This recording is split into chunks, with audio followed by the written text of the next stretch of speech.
നമസ്കാരം, സ്പോട്ട് ലൈവിലേക്ക് സ്വാഗതം. പത്തനംതിട്ടയിൽ ന്യൂ ഇയർ ആഘോഷത്തിനിടെ നടന്ന പോലീസ് അതിക്രമത്തിന്റെ ദൃശ്യങ്ങളാണ് ഇപ്പോൾ കണ്ടത്. ഒരു സംഗീത പരിപാടിക്കിടെയാണ് പോലീസ് സ്ഥലത്തേക്ക് എത്തുന്നത്. പിന്നീട് ആളുകൾക്ക് നേരെ അതിക്രമം കാട്ടുന്നു, ആളുകളെ കയ്യേറ്റം ചെയ്യുന്നു, DJ കലാകാരന്റെ ലാപ്ടോപ്പ് തകർക്കുന്നു. അങ്ങനെ ഗുരുതരമായിട്ടുള്ള വീഴ്ചയാണ് പോലീസിന്റെ ഭാഗത്തുനിന്നുണ്ടായത്. സംഭവത്തിൽ DGP അന്വേഷണം പ്രഖ്യാപിച്ചിരിക്കുകയാണ്. പരിപാടി നിർത്തിയിട്ടും പോലീസ് അതിക്രമം കാണിച്ചെന്നാണ് പരാതി. DJ കലാകാരന്റെ ലാപ്ടോപ്പ് പോലീസ് തകർത്തെന്നും പരാതിയിലുണ്ട്. എന്നാൽ സ്ഥലത്ത് സംഘർഷമുണ്ടായതോടെയാണ് ഇടപെട്ടതെന്നാണ് പോലീസിന്റെ വിശദീകരണം. സംഭവത്തിൽ അന്വേഷണം പ്രഖ്യാപിച്ചുവെന്ന് DGP റവാഡ ചന്ദ്രശേഖർ പറഞ്ഞു. എന്താണ് നടന്നതെന്ന് പരിശോധിക്കും. വീഴ്ച ഉണ്ടായിട്ടുണ്ടെങ്കിൽ ഉചിതമായ നടപടി സ്വീകരിക്കുമെന്നും DGP വ്യക്തമാക്കി. നമുക്ക് പുതുവർഷമായിട്ട് ഇത് ആൾമോസ്റ്റ് മോർ ദാൻ 1000 പ്രോഗ്രാംസ് സംസ്ഥാനം ഉണ്ടായിരുന്നു. പോലീസ് എല്ലാ ഭാഗത്തിലും കൂടെ ജനങ്ങളുടെ സുരക്ഷ ഉറപ്പാക്കാൻ വേണ്ടി നമുക്ക് കമ്മിറ്റി ഉണ്ടാക്കിയിട്ടുണ്ട്. ഒന്നും സംഘടന ഇവിടെ സംഭവിച്ചിട്ടുണ്ടെങ്കിൽ അത് തീർച്ചയായിട്ടും നമ്മൾ അതിൽ എൻക്വയറി എടുത്തിട്ട് ആവശ്യം നടപടി സ്വീകരിക്കാൻ പോകുന്നത്. വിശദാംശങ്ങളുമായി ശശിനാരായണൻ ചേരുന്നുണ്ട് പത്തനംതിട്ടയിൽ നിന്നും. ശശിനാരായണൻ, പോലീസ് ഒരു സംഘർഷമുണ്ടായപ്പോൾ അവിടെ എത്തിയെന്നാണ് പോലീസിന്റെ വിശദീകരണം. പക്ഷേ അവിടെ കാട്ടിക്കൂട്ടിയ പരാക്രമം അതീവ ഗുരുതര സ്വഭാവമുള്ളതാണ്. അതായത് ആളുകൾക്ക് നേരെ കയ്യേറ്റം ചെയ്യുന്നുണ്ട് പോലീസ്. DJ കലാകാരന്റെ ലാപ്ടോപ്പ് തകർത്തെന്ന പരാതിയുണ്ട്. ഇപ്പോൾ DGP അന്വേഷണം പ്രഖ്യാപിച്ചിരിക്കുകയാണ്. യഥാർത്ഥത്തിൽ എന്താണ് അന്ന് ന്യൂ ഇയർ ആഘോഷത്തിനിടെ പത്തനംതിട്ടയിൽ അവിടെ സംഭവിച്ചെന്താണ്? ടോം, ന്യൂ ഇയർ ആഘോഷവുമായി ബന്ധപ്പെട്ട പത്തനംതിട്ടയിൽ നടന്ന ഒരു ഗാനമേളയ്ക്കിടയ്ക്ക് ഗാനമേള ഇതുമായി ബന്ധപ്പെട്ടുള്ള ഒരു വിഷയമാണ് ഇപ്പോൾ വലിയ വിവാദമായി മാറിയിരിക്കുന്നത്. വലിയ രീതിയിലുള്ള അന്വേഷണത്തിലേക്ക് പോയിട്ട് എന്തായാലും DJ കലാകാരൻ അഭിരാം സുന്ദറിന്റെ ഒരു പരിപാടിയാണ് നടന്നത്. ആ പരിപാടി 12 മണിവരെയാണ് പോലീസ് അനുമതി കൊടുത്തിട്ടുള്ളതാണ് ആദ്യം പറഞ്ഞത്. പക്ഷേ ആ പരിപാടി അതും സമയവും കഴിഞ്ഞ് 1 മണിയോട് അടുക്കാറായപ്പോഴാണ് പോലീസ് വേദിയിലേക്ക് കയറി വന്ന് വലിയ രീതിയിൽ ആക്രമണം നടത്തുകയും ഈ DJ കലാകാരന്റെ ലാപ്ടോപ്പ് ചവിട്ടി തകർക്കുകയും ചെയ്തു. അപ്പോൾ സ്വാഭാവികമായും ഇത് വലിയ വിവാദമായി ആ സമയം വലിയ രീതിയിലുള്ള സംഘർഷം പ്രദേശത്തുണ്ടായി. ആളുകളും പോലീസും തമ്മിൽ ചില വാക്കുകളും കാര്യങ്ങളും ഏറ്റുമുട്ടലും ഒക്കെ ഉണ്ടാവുന്ന ഒരു സാഹചര്യം ഉണ്ടായിരുന്നു. പക്ഷെ പോലീസ് ഈ കേസുമായി ബന്ധപ്പെട്ട് പറയുന്നത് നിലവിൽ ഒരു 12 മണിവരെയാണ് ഗാനമേള നടത്താനാണ് അനുമതി നൽകിയത്. DJക്കുള്ള അനുമതി ഉണ്ടായിരുന്നില്ല. ഗാനമേളയ്ക്കാണ് അനുമതി കൊടുത്തിരുന്നത്. പക്ഷേ അത് അതിനപ്പുറത്തേക്ക് DJയിലേക്ക് കാര്യങ്ങൾ മാറി. അത് പിന്നെ വലിയ സംഘർഷത്തിലേക്ക് പോയി. ആ സമയത്ത് ചില കത്തിക്കുത്തുണ്ടായി. അത് പരിഹരിക്കുന്ന സമയത്തും ഗാനമേള നിർത്താൻ, പരിപാടി നിർത്താൻ പോലീസ് ആവശ്യപ്പെട്ടു. ആ സമയത്തും നിർത്താതെ വീണ്ടും തുടർന്നോടുകൂടിയാണ് പോലീസ് ഇടപെട്ടതെന്നാണ് പോലീസ് നൽകുന്ന വിശദീകരണം. പക്ഷേ ഇത് പാടെ ഇതിന് സംഘാടകരും ഈ കലാകാരനെ നിഷേധിക്കുകയാണ്. അഭിരാം സുന്ദറാണ് ഈ പരിപാടി അവതരിപ്പിക്കുന്നത്. അഭിരാം സുന്ദറിന്റെ 1 ലക്ഷം വരെയുള്ള ലാപ്ടോപ്പ് പോലീസ് ഒരു അന്യായമായ സ്റ്റേജ് അതിക്രമിച്ച് കയറി ചവിട്ടിപ്പൊളിച്ചു എന്നുള്ളതാണ്, തകർത്തു എന്നുള്ളതാണ് അഭിരാം മുന്നോട്ട് വെക്കുന്നത്. എന്തായാലും സാധാരണ ഇത്തരം DJ പാർട്ടിക്കിടെ, സംഗീത പരിപാടിക്കിടെ സംഘർഷങ്ങൾ ഉണ്ടാകാറുണ്ട്. അവിടെ പോലീസ് ഇടപെടും. കാരണം സംഘർഷം ഉണ്ടായാൽ പോലീസ് ഇടപെടും. ഇവിടെയും പോലീസ് ആ രീതിയിൽ ഇടപെട്ടു എന്ന് മാത്രം കരുതാം. പക്ഷേ ഏത് സാഹചര്യത്തിലാണ് ഈ DJ കലാകാരനെ കയ്യേറ്റം ചെയ്യുന്നത്, ലാപ്ടോപ്പ് തകർക്കുന്നത്? കാരണം അവർ ഈ പരിപാടി അവസാനിപ്പിച്ചു, പരിപാടി നിർത്തിയിട്ടും പോലീസ് അതിക്രമം കാണിച്ചു എന്നാണല്ലോ പരാതി. ടോം, അത് തന്നെയാണ് ഏറ്റവും വലിയ വിവാദമായിരിക്കുന്നത്. പിന്നെ പോലീസ് പറയുന്ന കേട്ട് അവർ പരിപാടി അവസാനിപ്പിക്കാൻ തയ്യാറായി, പരിപാടി നിർത്തിയിരുന്നു. ആ നിർത്തിയതിനു ശേഷമാണ് പോലീസുകാരൻ സ്റ്റേജിനുള്ളിൽ കയറി ഈ DJ കലാകാരന്റെ ലാപ്ടോപ്പ് ചവിട്ടി തകർത്തത്. അത് ശരിയായ നടപടിയുണ്ടെന്ന് ചോദ്യം ചെയ്തുകൊണ്ട് തന്നെ ഈ സംഘാടകരും അതുപോലെ തന്നെ കലാകാരനും രംഗത്തേക്ക് പോലീസ് മർദ്ദിക്കുന്ന തരത്തിലേക്കൊക്കെ കാര്യങ്ങൾ പോയി. വലിയ രീതിയിലുള്ള ഒരു വിവാദം ഈ പരിപാടിയുമായി ബന്ധപ്പെട്ടുണ്ടായത്. നിലവിൽ പോലീസ് പറയുന്ന ഏകനായം 12 മണിവരെയാണ് പരിപാടി നടത്താനുള്ള അനുമതി ഉണ്ടായിരുന്നത്. അത് അതിക്രമിച്ച് മുന്നോട്ട് പോയി എന്നുള്ളതാണ് പോലീസ് പറയുന്നത്. പക്ഷേ അതിലുപരിയായി സംഘർഷവും മറ്റു കാര്യങ്ങളും എല്ലാം പരിപാടി നല്ല രീതിയിൽ പോകുന്ന സമയത്ത് തന്നെ അത് ഈ വിഷയമുണ്ടാക്കിയത് പോലീസാണെന്നുള്ള കാര്യമാണ് സംഘാടകരും ഈ DJ കലാകാരൻ അടക്കം പറയുന്നത്. എന്തായാലും പോലീസ് സ്റ്റേജിനുള്ളിൽ അതിക്രമിച്ച് കയറി ഈ ലാപ്ടോപ്പ് അടക്കം തകർത്തുകയും പരിപാടി തടസ്സപ്പെടുത്തുകയൊക്കെ ചെയ്ത് പോലീസിന്റെ ഭാഗത്തുള്ള ആളുകളും തമ്മിൽ പരസ്പരം ഏറ്റുമുട്ടുന്ന രീതിയിലേക്ക് കാര്യങ്ങൾ കൈവിട്ടു പോകുന്ന തരത്തിലേക്ക് പോയി. പോലീസ് ഇതിനെല്ലാം പകരമായി പറയുന്നത് ലാപ്ടോപ്പ് ചവിട്ടി തകർത്ത് പരിപാടിക്ക് കൊണ്ടുവന്ന ലാപ്ടോപ്പ് അല്ല, അത് മറ്റുള്ള ലാപ്ടോപ്പാണ്, അത് ഈ പരിപാടിയിൽ സംഭവിച്ചു പോയാണെന്നുള്ള രീതിയിലാണ് ഇവർ ഉന്നയിക്കുന്ന ആരോപണം. ഈ അഭിരാം സുന്ദർ ഉന്നയിക്കുന്ന ആരോപണങ്ങൾ അടിസ്ഥാനരഹിതമാണെന്ന രീതിയിലാണ് പോലീസ് പറയുന്നത്. പക്ഷെ നിലവിൽ സംഘാടകരും ആ പ്രദേശത്തുണ്ടായിരുന്ന മറ്റാളുകളും എല്ലാം പോലീസിനെതിരായിട്ടുള്ള മൊഴിയാണ് നൽകിയിട്ടുള്ളത്. പോലീസ് ഈ കലാകാരന്മാരെ മർദ്ദിക്കുന്ന തരത്തിലേക്ക് കാര്യങ്ങൾ പോയി. എന്തായാലും അത് വലിയ വിവാദമാവുകയും ചെയ്തു. അതിനെ ന്യായീകരിച്ചു വന്നെങ്കിൽ ഇപ്പോൾ അതിനെതിരെ ഒരു അന്വേഷണം കൂടി വന്നിരിക്കുന്നു എന്നുള്ളതാണ് നമുക്ക് മനസ്സിലാക്കാൻ കഴിയുന്നത്. അതിന്റെ സത്യാവസ്ഥ എന്താണ്, അതൊരു അന്വേഷണം ആവശ്യമാണ്. പക്ഷെ പോലീസിനെതിരെയുള്ള തെളിവുകളും ഈ DJ കലാകാരൻ പുറത്തുവിട്ടുണ്ട്. ഈ സംഘാടകരെയും അതുപോലെ തന്നെ ഈ പരിപാടി സമയത്തും പോലീസ് നടത്തുന്ന അക്രമങ്ങളൊക്കെ ഉൾപ്പെടുന്ന ദൃശ്യങ്ങളും ഈ DJ കലാകാരൻ അഭിരാം സുന്ദർ പുറത്തുവിട്ടുണ്ട്. അത്തരത്തിൽ വലിയ രീതിയിലുള്ള ഒരു വിഷയമായി ഈ ആഘോഷം മാറി എന്നുള്ളതാണ് സത്യം. പോലീസ് പ്രധാനമായും 12 മണി എന്നുള്ളത് അതിന് വിട്ട് 1 മണി വരെ പോയി എന്നുള്ളതാണ് പോലീസിന്റെ ഭാഗത്തുള്ള നയം. പക്ഷേ സംഘർഷമില്ലാത്ത ഈ സംഘർഷത്തിനൊക്കെ കാരണം പോലീസാണെന്നുള്ള രീതിയിലാണ് പരിപാടി നടത്തിയവരും ഈ കലാകാരനും എല്ലാം വ്യക്തമാക്കുന്നത്. തോമൻ,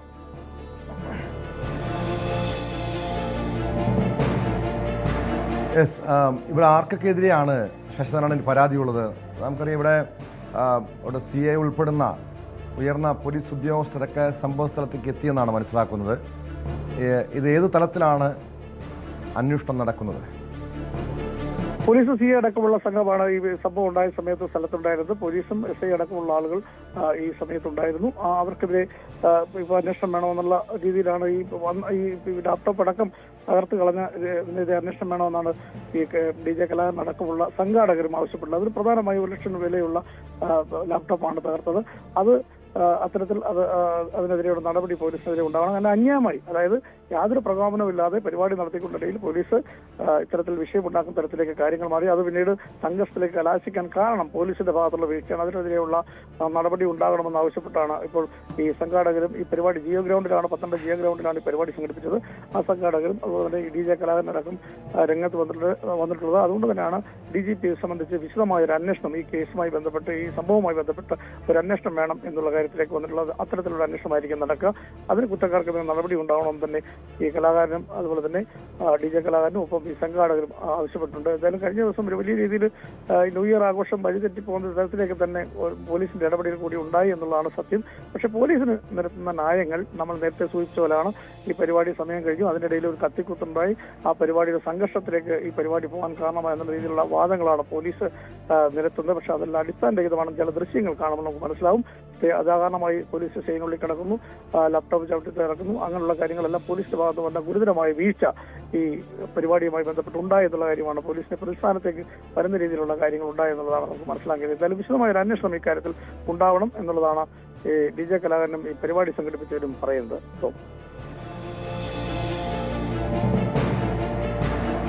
വ്യക്തമാണ്. ശശിധരനാണ് വിവരങ്ങൾ നൽകിയത്. പത്തനംതിട്ടയിൽ ന്യൂ ഇയർ ആഘോഷത്തിൽ നടന്ന പോലീസ് അതിക്രമത്തിലാണ് DGP അന്വേഷണം പ്രഖ്യാപിച്ചിരിക്കുന്നത്. പരിപാടി നിർത്തിയിട്ടും പോലീസ് അതിക്രമം കാണിച്ചെന്നാണ് പരാതി. എന്നാൽ സംഘർഷം ഉണ്ടായപ്പോൾ അവിടെ ഇടപെട്ടെന്നാണ് പോലീസിന്റെ വിശദീകരണം. സ്പോട്ട് ലൈവിനി പരിശോധിക്കുന്നത് സേവ് ബോക്സ് ആപ്പ് നിക്ഷേപ തട്ടിപ്പുമായി ബന്ധപ്പെട്ട കേസാണ്.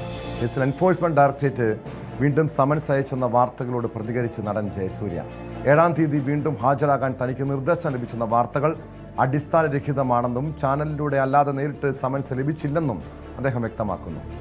3-ാം തവണ ചോദ്യം ചെയ്യാനായി സമൻസ് അയച്ചിട്ടില്ല. പരസ്യവുമായി സമീപിക്കുന്നവർ തട്ടിപ്പുകാരാണെന്ന് ഊഹിക്കാൻ കഴിയില്ലെന്നും ജയസൂര്യ ഇൻസ്റ്റഗ്രാമിൽ കുറിച്ചു.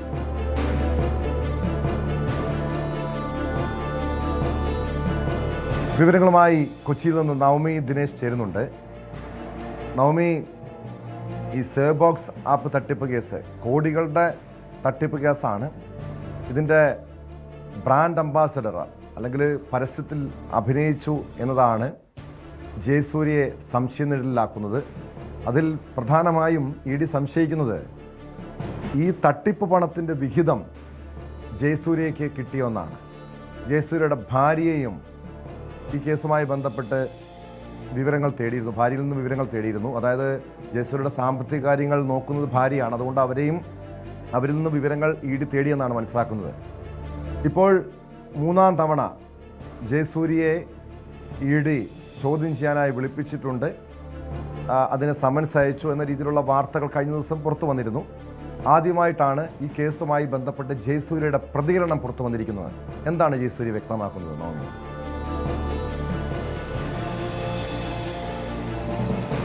ടോം, 7-ാം തീയതി വീണ്ടും ഹാജരാകാൻ ഇ.ഡി. സമൻസ് അയച്ചിരുന്നു എന്നാണ് ഇ.ഡി. വൃത്തങ്ങളിൽ നിന്ന് തന്നെയാണ് നമുക്ക് ഈ വാർത്ത ലഭിച്ചതും. ഇതിന്റെ അടിസ്ഥാനത്തിൽ തന്നെയാണ് നമ്മളടക്കം ഈ വാർത്ത നൽകുകയും ചെയ്തത്.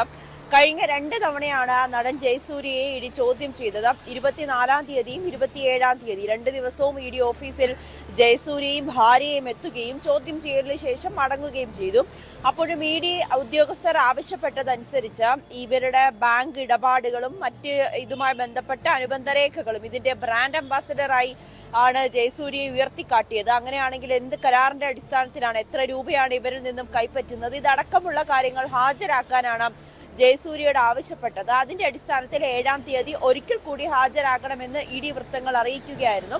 ഇത് ഇ.ഡി. ഉദ്യോഗസ്ഥർ തന്നെ മാധ്യമങ്ങളോട് ഈ കാര്യം വ്യക്തമാക്കുകയും ചെയ്തു. എന്നാൽ ഇതിനെ പൂർണ്ണമായും നിഷേധിക്കുന്ന തരത്തിലാണ് ജയസൂര്യ തന്റെ ഇൻസ്റ്റഗ്രാമിലൂടെ ഒരു പോസ്റ്റ് പങ്കുവച്ചിരിക്കുന്നത്. അതിൽ പറയുന്നത് 7-ാം തീയതി തനിക്കോ മാധ്യമങ്ങൾ നുണപ്രചാരണം നടത്തുന്നു എന്ന തലക്കെട്ടോടുകൂടിയാണ് ഈ ഒരു പോസ്റ്റ് ആരംഭിച്ചിരിക്കുന്നത്. ഇതിൽ പറയുന്നത് 7-ാം തീയതി തനിക്കോ തന്റെ ഭാര്യയ്ക്കോ ഹാജരാകണമെന്ന് ആവശ്യപ്പെട്ടുകൊണ്ട് ഇ.ഡി. നോട്ടീസ് അയച്ചിട്ടില്ല. കഴിഞ്ഞ 2 തവണ ചോദ്യം ചെയ്യാൻ വിളിപ്പിച്ചു, അത് കൃത്യമായി പോവുകയും ചെയ്തിരുന്നു. മാധ്യമങ്ങൾ നോട്ടീസ് അയച്ചു എന്ന് പറയുമ്പോഴാണ് തനിക്കത് അറിയുന്നത്, അല്ലാതെ ഇതുവരേക്കും നോട്ടീസ് ലഭിച്ചിട്ടുമില്ല. മാധ്യമങ്ങളുടെ നോട്ടീസ് മാത്രമാണ് തനിക്ക് ലഭിച്ചതെന്ന് പരിഹസിച്ചുകൊണ്ടുള്ള ഒരു പോസ്റ്റാണ് ജയസൂര്യ ഇട്ടിരിക്കുന്നത്. അതോടൊപ്പം തന്നെ താൻ കൃത്യമായി ടാക്സ് അടയ്ക്കുന്ന ഒരു വ്യക്തി തന്നെയാണ്, അനധികൃതമായിട്ടുള്ള ഏതെങ്കിലും തരത്തിലുള്ള ഇടപാടുകളൊന്നും തന്നെ ഇതുവരേക്കും നടത്തിയിട്ടില്ല എന്നുകൂടി ജയസൂര്യ വ്യക്തമാക്കുന്നുണ്ട്. പിന്നീട് മറ്റൊരു കാര്യം ജയസൂര്യ പറയുന്നത്, ഇതുമായി ബന്ധപ്പെട്ട നടക്കുന്ന പ്രചാരണം, അതായത് മാധ്യമങ്ങൾ വലിയ രീതിയിലുള്ള വ്യാജ പ്രചാരണമാണ് നടത്തുന്നത് ഈ ഒരു അന്വേഷണവുമായി ബന്ധപ്പെട്ട്, അല്ലെങ്കിൽ ഹാജരാകണമെന്ന് ആവശ്യപ്പെട്ടു എന്ന് പറയുന്നതൊക്കെ വ്യാജമാണെന്ന് ജയസൂര്യ ആവർത്തിക്കുകയും ചെയ്യുന്നുണ്ട്. ഇനി എന്താ ഇത്തരത്തിൽ ഒരു കമ്പനി അല്ലെങ്കിൽ ഏതെങ്കിലും ഒരു പരസ്യ സ്ഥാപനം തങ്ങളെ സമീപിക്കുമ്പോൾ അവർ കള്ളന്മാരാണോ, അല്ലെങ്കിൽ അവർ ഇത്തരത്തിൽ തട്ടിപ്പ് നടത്തുന്നുണ്ടോ അവരെ എന്നൊന്നും നമുക്കിപ്പോൾ പറയാൻ കഴിയില്ലല്ലോ എന്നുകൂടി ജയസൂര്യ പറയുകയും ചെയ്യുന്നുണ്ട്. എന്തായാലും ജയസൂര്യ ഇക്കാര്യം നിഷേധിക്കുകയാണ്, തന്നെ 7-ാം തീയതി ചോദ്യം ചെയ്യാൻ വിളിപ്പിച്ചിട്ടില്ല എന്ന്. പക്ഷേ ഇ.ഡി. വൃത്തങ്ങളിൽ നിന്ന് തന്നെയാണ് ഈ വിവരം ലഭിക്കുകയും ചെയ്തിരുന്നത്. 1 കോടി രൂപയാണ് ജയസൂര്യയുടെയും ഭാര്യയുടെയും അക്കൗണ്ടിലേക്ക് ഈ സ്ഥാപനത്തിൽ നിന്നും ലഭിച്ചിരിക്കുന്നത്. അത് സൂചിപ്പിക്കുന്നത് പോലെ മാധ്യമങ്ങൾ എന്ത് നുണപ്രചരണമാണ് നടത്തുന്നതെന്ന് ജയസൂര്യ തന്നെ വ്യക്തമാക്കണം. കാരണം നമ്മൾ റിപ്പോർട്ട് ചെയ്ത വാർത്ത ഇതാണ്: ജയസൂര്യയെ ചോദ്യം ചെയ്തു, ജയസൂര്യയുടെ ഭാര്യയിൽ നിന്നും മൊഴിയെടുത്തു. 3-ാം തവണ, അതായത് ഇ.ഡി. വൃത്തങ്ങൾ നൽകുന്ന വിവരങ്ങളുടെ അടിസ്ഥാനത്തിലാണ് ജയസൂര്യയെ വീണ്ടും ചോദ്യം ചെയ്യാൻ വിളിപ്പിക്കുമെന്ന വിവരങ്ങൾ നമ്മൾ ഉൾപ്പെടെയുള്ള മാധ്യമങ്ങൾ പുറത്തുവിട്ടത്. കാരണം ഈ കേസ് ഏറെ ഗുരുതര സ്വഭാവമുള്ളതാണ്. കാരണം നിരവധി ആളുകളുടെ ലക്ഷങ്ങൾ നഷ്ടപ്പെട്ടിട്ടുണ്ട്. തൃശ്ശൂർ സ്വദേശി സ്വാദിഖ് റഹീം ആരംഭിച്ച സേവ് ബോക്സ് ആപ്പിൻ്റെ ബ്രാൻഡ് അംബാസഡറായിരുന്നു ജയസൂര്യ.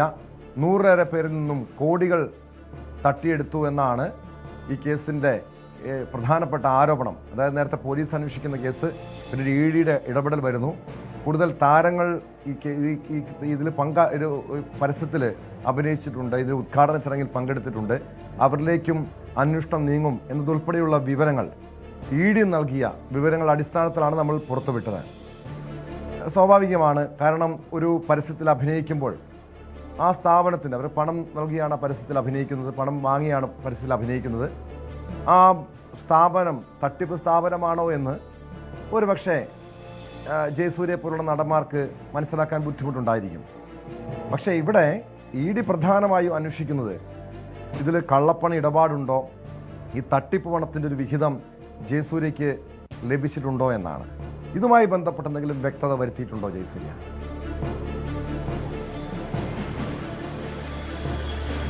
അത്തരത്തിലുള്ള ഒരു കാര്യവും അല്ലെങ്കിൽ ഈ കേസുമായി ബന്ധപ്പെട്ട മറ്റ് വിശദീകരണങ്ങളൊന്നും തന്നെ ജയസൂര്യ നൽകിയിട്ടില്ല. പക്ഷേ നമ്മൾ ഇ.ഡി വൃത്തങ്ങളിൽ നിന്ന് മനസ്സിലാകുന്നതനുസരിച്ച് ജയസൂര്യ ഇ.ഡിക്ക് നൽകിയ മൊഴി അനുസരിച്ച് തനിക്ക് ഇനിയും പണം ലഭിക്കാനുണ്ട്. ഈ പരസ്യ ചിത്രത്തിൽ അഭിനയിച്ചതിന്, അതായത് ബ്രാൻഡ് അംബാസഡറായി വരുന്നതിന് തന്നെ ധാരണ പ്രകാരം ഉള്ള തുക ഇപ്പോഴും തനിക്ക് ലഭിക്കാനുണ്ട് എന്നാണ് ജയസൂര്യ പറയുന്നത്.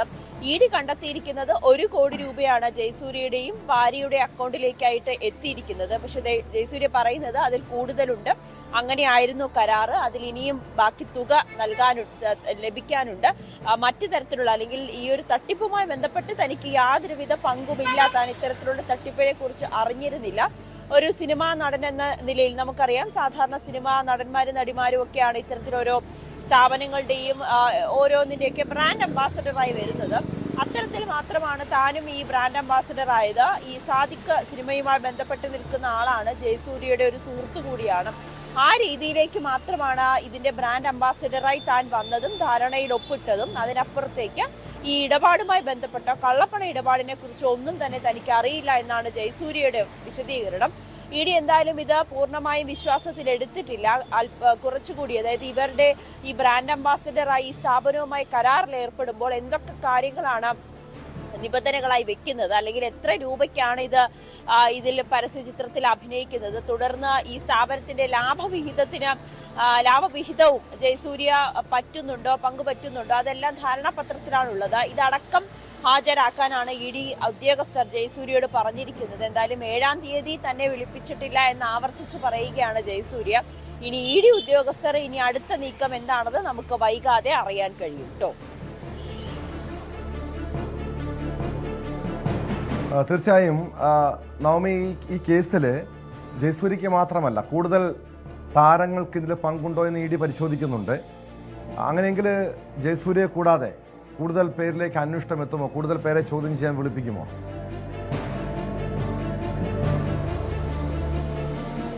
സ്വാഭാവികമായും ടോം, ഇതിന്റെ ഒരു അന്വേഷണത്തിന്റെ ഭാഗമായി ഈ പരസ്യചിത്രത്തിൽ അഭിനയിച്ച മറ്റുള്ളവരെയും വരും ദിവസങ്ങളിലൊക്കെ ചോദ്യം ചെയ്യാൻ വിളിപ്പിക്കാനുള്ള ഒരു സാഹചര്യം തന്നെയാണ് മുന്നിലുള്ളത്. ഇഡി ഉദ്യോഗസ്ഥർ എന്തായാലും ആ രീതിയിലുള്ള പരിശോധനയും തുടർന്നുകൊണ്ടിരിക്കുകയാണ്.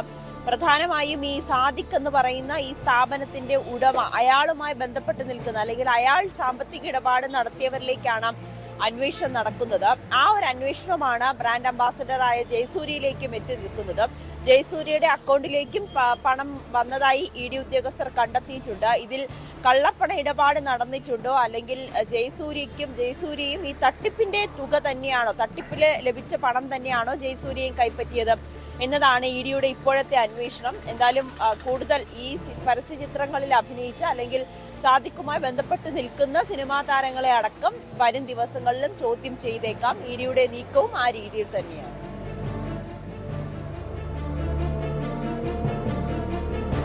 വ്യക്തമാണ്. കൊച്ചിയിൽ നിന്നും നവമി ദിനേശാണ് വിവരങ്ങൾ നൽകിയത്. സേവ് ആപ്പ് തട്ടിപ്പ് കേസിലാണ്, ബോക്സ് ആപ്പ് തട്ടിപ്പ് കേസിലാണ് ജയസൂര്യയെ വീണ്ടും ചോദ്യം ചെയ്യാൻ വിളിപ്പിക്കുമെന്ന വിവരങ്ങൾ നേരത്തെ പുറത്തു വന്നത്. എന്നാൽ ഇത് നിഷേധിച്ച് ജയസൂര്യ ഇൻസ്റ്റഗ്രാമിലൂടെ രംഗത്തെത്തുകയാണ്. സാൻഡ്വിച്ചിൽ ചിക്കൻ കുറഞ്ഞത് ചോദ്യം ചെയ്തതിനെ തുടർന്ന് കൊച്ചി ചിക്കൻ സ്റ്റോറിലെ കൂട്ടയടിയിൽ നടപടി. ഔട്ട്ലെറ്റ് മാനേജറെ ജോലിയിൽ നിന്നും പിരിച്ചുവിട്ടു. കേസെടുത്തതിന് പിന്നാലെയാണ് മാനേജർ ജോഷിയെ പിരിച്ചുവിട്ടത്. ഒരു കാരണവശാലും അക്രമം അനുവദിക്കില്ലെന്ന് വ്യക്തമാക്കിയാണ് കമ്പനി മാനേജ്മെന്റിന്റെ ഇടപെടൽ. വിവരങ്ങളുമായി കൊച്ചിയിൽ നിന്നും ആജ്ഞ രവീന്ദ്രൻ ചേരുന്നുണ്ട്. ആജ്ഞ, ഈ വിദ്യാർത്ഥികളോട് കയർക്കുകയും പിന്നീട് അവിടെ എത്തിയ സുഹൃത്തുക്കൾക്ക് നേരെ, ആ വിദ്യാർത്ഥികളുടെ സുഹൃത്തുക്കൾക്കും സഹോദരങ്ങൾക്കും നേരെ കത്തിവീശുകയും ചെയ്ത മാനേജറായിട്ടുള്ള ജോഷ്വ അവിടെ വലിയ ഭീകരാന്തരീക്ഷം സൃഷ്ടിച്ച ദൃശ്യങ്ങൾ ഉൾപ്പെടെ പുറത്തു വന്നതാണ്. സംഭവത്തിൽ പോലീസ് അയാൾക്കെതിരെ കേസെടുത്തിരുന്നു. ഇപ്പോൾ ചിക്കിങ് കമ്പനിയുടെ ഭാഗത്തുനിന്നും നടപടി ഉണ്ടായിരിക്കുന്നു, പിരിച്ചുവിട്ടിരിക്കുന്നു. എന്താണ് കമ്പനി വ്യക്തമാക്കുന്നത്?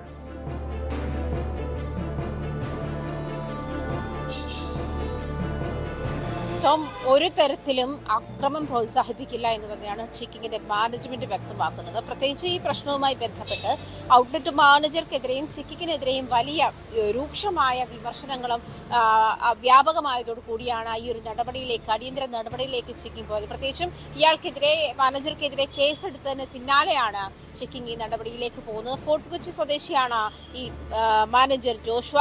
ഈ മർദ്ദനമേറ്റതിനെ തുടർന്ന് അദ്ദേഹം ആശുപത്രിയിലായിരുന്നു. നമുക്കറിയാം, ദൃശ്യങ്ങളിൽ കണ്ടതുപോലെ തന്നെ കുട്ടികൾ ഇതുമായി ബന്ധപ്പെട്ട്, അതായത് ഈ CBSE കലോത്സവവുമായി, സംസ്ഥാന സ്കൂൾ കായികമേളയുമായി ബന്ധപ്പെട്ടെത്തിയ CBSE കുട്ടികളാണ് ഇതുമായി ബന്ധപ്പെട്ട ചിക്കിങ്ങിൽ ഭക്ഷണം കഴിക്കാനെത്തിയപ്പോൾ സാൻഡ്വിച്ചിൽ ചിക്കൻ കുറഞ്ഞുപോയി എന്നത് ചോദ്യം ചെയ്തതിനെ തുടർന്നാണ് ഇങ്ങനെ ഒരു കയ്യാങ്കളിയിലേക്ക് എത്തുന്നത്. സാൻഡ്വിച്ചിൽ ചിക്കൻ കുറഞ്ഞുപോയ കാരണം ചോദിച്ചാണ് ഇവർ ഈ ഔട്ട്ലെറ്റിൽ മാനേജറുമായി ബന്ധപ്പെട്ടത്. തുടർന്ന് കുട്ടികളുടെ നേരെ ഇയാൾ കയർക്കുകയും ബഹളവിക്കുകയും ചെയ്തിരുന്നു. അതേ തുടർന്ന് കുട്ടികൾ അവരുടെ സഹോദരങ്ങളെ വിളിച്ചു വരുത്തുകയായിരുന്നു. അങ്ങനെ എത്തിയ ബന്ധുക്കളായ സഹോദരങ്ങളും മാനേജറും തമ്മിലുണ്ടായ കയ്യാങ്കളിയാണ്. മാനേജർ നമുക്കറിയാം, ദൃശ്യങ്ങളിൽ കാണുന്നു, അടുക്കളയിലേക്ക് പോയി കത്തിയെടുത്ത് കൊണ്ടുവന്ന് ഇവർക്ക് നേരെ ആക്രോശിക്കുന്ന ദൃശ്യങ്ങളൊക്കെ പുറത്തു വന്നിട്ടുള്ളതാണ്. അതാണ് വലിയ കയ്യാങ്കളിയിലേക്ക് പോയത്. തുടർന്ന് കുട്ടികളും അവരുടെ സഹോദരന്മാരും ഒക്കെ ചേർന്ന് മാനേജറെ തല്ലുന്ന സാഹചര്യമുണ്ടായി. അങ്ങോട്ടും ഇങ്ങോട്ടും വലിയ കയ്യാങ്കളിയായിരുന്നു അതേ തുടർന്നുണ്ടായത്. തുടർന്ന് ഇരുകൂട്ടരും സെൻട്രൽ പോലീസ് സ്റ്റേഷനിൽ പരാതിയുമായി എത്തിയതിനെ തുടർന്നാണ് പോലീസ് കേസെടുത്തത്. രണ്ടുപേരുടെയും പരാതിയിൽ കേസെടുത്തിട്ടുണ്ട്. അതേസമയം മാനേജർക്കെതിരെ കേസെടുത്തതുമായി ബന്ധപ്പെട്ട് ആണ് ചെക്കിംഗ് ഇപ്പോൾ മാനേജർ ജോഷുവയെ പിരിച്ചുവിടുന്ന സാഹചര്യത്തിലേക്ക് എത്തിയത്. അയാൾ ഫോർട്ട് കൊച്ചി സ്വദേശിയാണ് ഈ മാനേജർ ജോഷുവ. അത് മാത്രമല്ല, ഈ ചെക്കിങ്ങിന്റെ അതോറിറ്റി വ്യക്തമാക്കുന്നത് ജീവനക്കാർക്ക് കൂടുതൽ ബെറ്റർ പരിശീലനം നൽകുമെന്ന് തന്നെയാണ്. മാത്രമല്ല, ഇത്തരത്തിൽ അക്രമം പ്രോത്സാഹിപ്പിക്കാൻ ചെക്കിംഗ് തയ്യാറല്ല. അത്തരത്തിലുള്ള പ്രവണതകൾ ഉണ്ടാകുന്ന ജീവനക്കാർക്കെതിരെയും തുടർ നടപടികൾ തുടർന്നും ഇത്തരം നടപടികൾ പ്രതീക്ഷിക്കാമെന്നാണ് ചെക്കിംഗ് തീർച്ചയായും. കാരണം ചെക്കിങ്ങിന്റെ ഭാഗത്തു നിന്നുള്ള നടപടി പ്രശംസിക്കേണ്ടതാണ്. കാരണം ഈ രീതിയിൽ ഗുണ്ടായിസം കാണിക്കുന്ന ജീവനക്കാരെ ഇതുപോലുള്ള സ്ഥാപനങ്ങളിൽ വെച്ചുപൊറിപ്പിക്കാൻ പാടില്ല. കാരണം നിരവധി വിദ്യാർത്ഥികൾ, യുവാക്കൾ, കുട്ടികളടക്കം വരുന്ന സ്ഥാപനമാണ്. അവിടെ കുട്ടികളുടെ ഭാഗത്തുനിന്ന് പ്രകോപനമുണ്ടാകാം. ഇങ്ങനെയല്ല അയാൾ അവിടെ ഇടപെടേണ്ടിയിരുന്നത്. കുറച്ചുകൂടെ സംയമനം പാലിക്കണമായിരുന്നു. ഒരു പ്രശ്നം ഉണ്ടാകുമ്പോൾ അവിടെ ഒരു സംയമനമായിരുന്നു ആ മാനേജർ പാലിക്കേണ്ടിയിരുന്നത്. പക്ഷേ അതിനു പകരം ആ വിദ്യാർത്ഥികളോട് മോശമായി പെരുമാറുന്നു. അതിനുശേഷം കത്തിയെടുത്ത് അവരെ ആക്രമിക്കാൻ ശ്രമിക്കുന്നു. അത്രയധികം ഒരു ആൾക്കൂട്ടം ഈ കുട്ടികളുടെ ഭാഗത്ത് അവരുടെ സഹോദരങ്ങൾ ഉൾപ്പെടെ എത്തിയത് കൊണ്ടാണ് മറ്റനിഷ്ട സംഭവങ്ങൾ ഉണ്ടാകാതെ പോയത്. നമുക്ക് ഒരു ഘട്ടത്തിൽ തോന്നിയാൽ ഈ മാനേജറെ ആക്രമിച്ചിട്ടുണ്ട്. കാരണം ഏത് സാഹചര്യത്തിലാണ് ആക്രമിച്ചത്? അയാൾ കത്തിയുമായി അവരെ ആക്രമിക്കാൻ എത്തിയപ്പോൾ അവർ പ്രതിരോധിക്കുകയാണ് ഉണ്ടായത്. ഇതുപോലുള്ളൊരു അവസ്ഥ, ഇതുപോലുള്ളൊരു സംഘർഷങ്ങൾ ഒഴിവാക്കാൻ വേണ്ടി അല്ലെങ്കിൽ ഒരു കൃത്യമായൊരു ട്രെയിനിങ് ഈ ജീവനക്കാർക്ക് നൽകുമെന്ന് ചെക്കിങ് വ്യക്തമാക്കിയിട്ടുണ്ടോ ആജ്ഞ?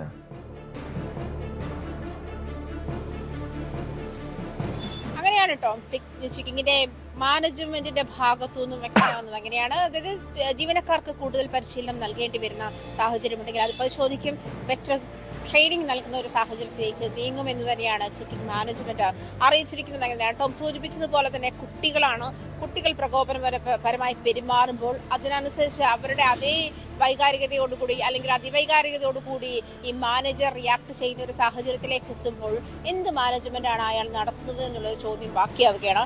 ഇങ്ങനെ തന്നെ ആയിരിക്കും ഒരു പക്ഷേ അദ്ദേഹത്തിന്റെ ഒരു വേ ഓഫ് ബിഹേവിയർ ഇങ്ങനെ തന്നെ ആയിരുന്നിരിക്കാം. കാരണം കുട്ടികൾ ചോദ്യം ചെയ്യുകയാണ്, ഇതിൽ സാൻഡ്വിച്ചിൽ ചിക്കൻ ഇല്ലല്ലോ, ചിക്കൻ്റെ തരി പോലും ഇല്ലല്ലോ, എന്ന് പേരിന് പോലും ചിക്കൻ ഇല്ലല്ലോ എന്ന് പറയുന്ന ഒരു സാഹചര്യത്തിൽ അത് ഒരു കസ്റ്റമറുടെ ഭാഗത്തുനിന്ന്, കുട്ടികളല്ലെങ്കിൽ പോലും ചിലപ്പോൾ ഒരു മുതിർന്ന ആളാണെങ്കിൽ പോലും ഒരു കസ്റ്റമറുടെ ഭാഗത്തുനിന്നും അത്തരം ചോദ്യങ്ങൾ ഉണ്ടാകുമ്പോൾ അത് സോർട്ട് ഔട്ട് ചെയ്യേണ്ടുന്ന, അത് സോൾവ് ചെയ്യേണ്ടുന്ന ആളുകളാണ് ഇങ്ങനെ നിയോഗിക്കപ്പെട്ട ആളുകൾ. പക്ഷെ അതിന് മെനക്കെടാതെ അയാൾ ഈ പറഞ്ഞ പോലെ പ്രകോപനപരമായി പെരുമാറുകയും ടോം പറഞ്ഞതുപോലെ എടുത്തു പറയുകയാണെങ്കിൽ ചോദിച്ച് വാങ്ങിച്ച മർദ്ദനമാണ് മാനേജറെ സംബന്ധിച്ചിടത്തോളം എന്ന് വേണം പറയാൻ.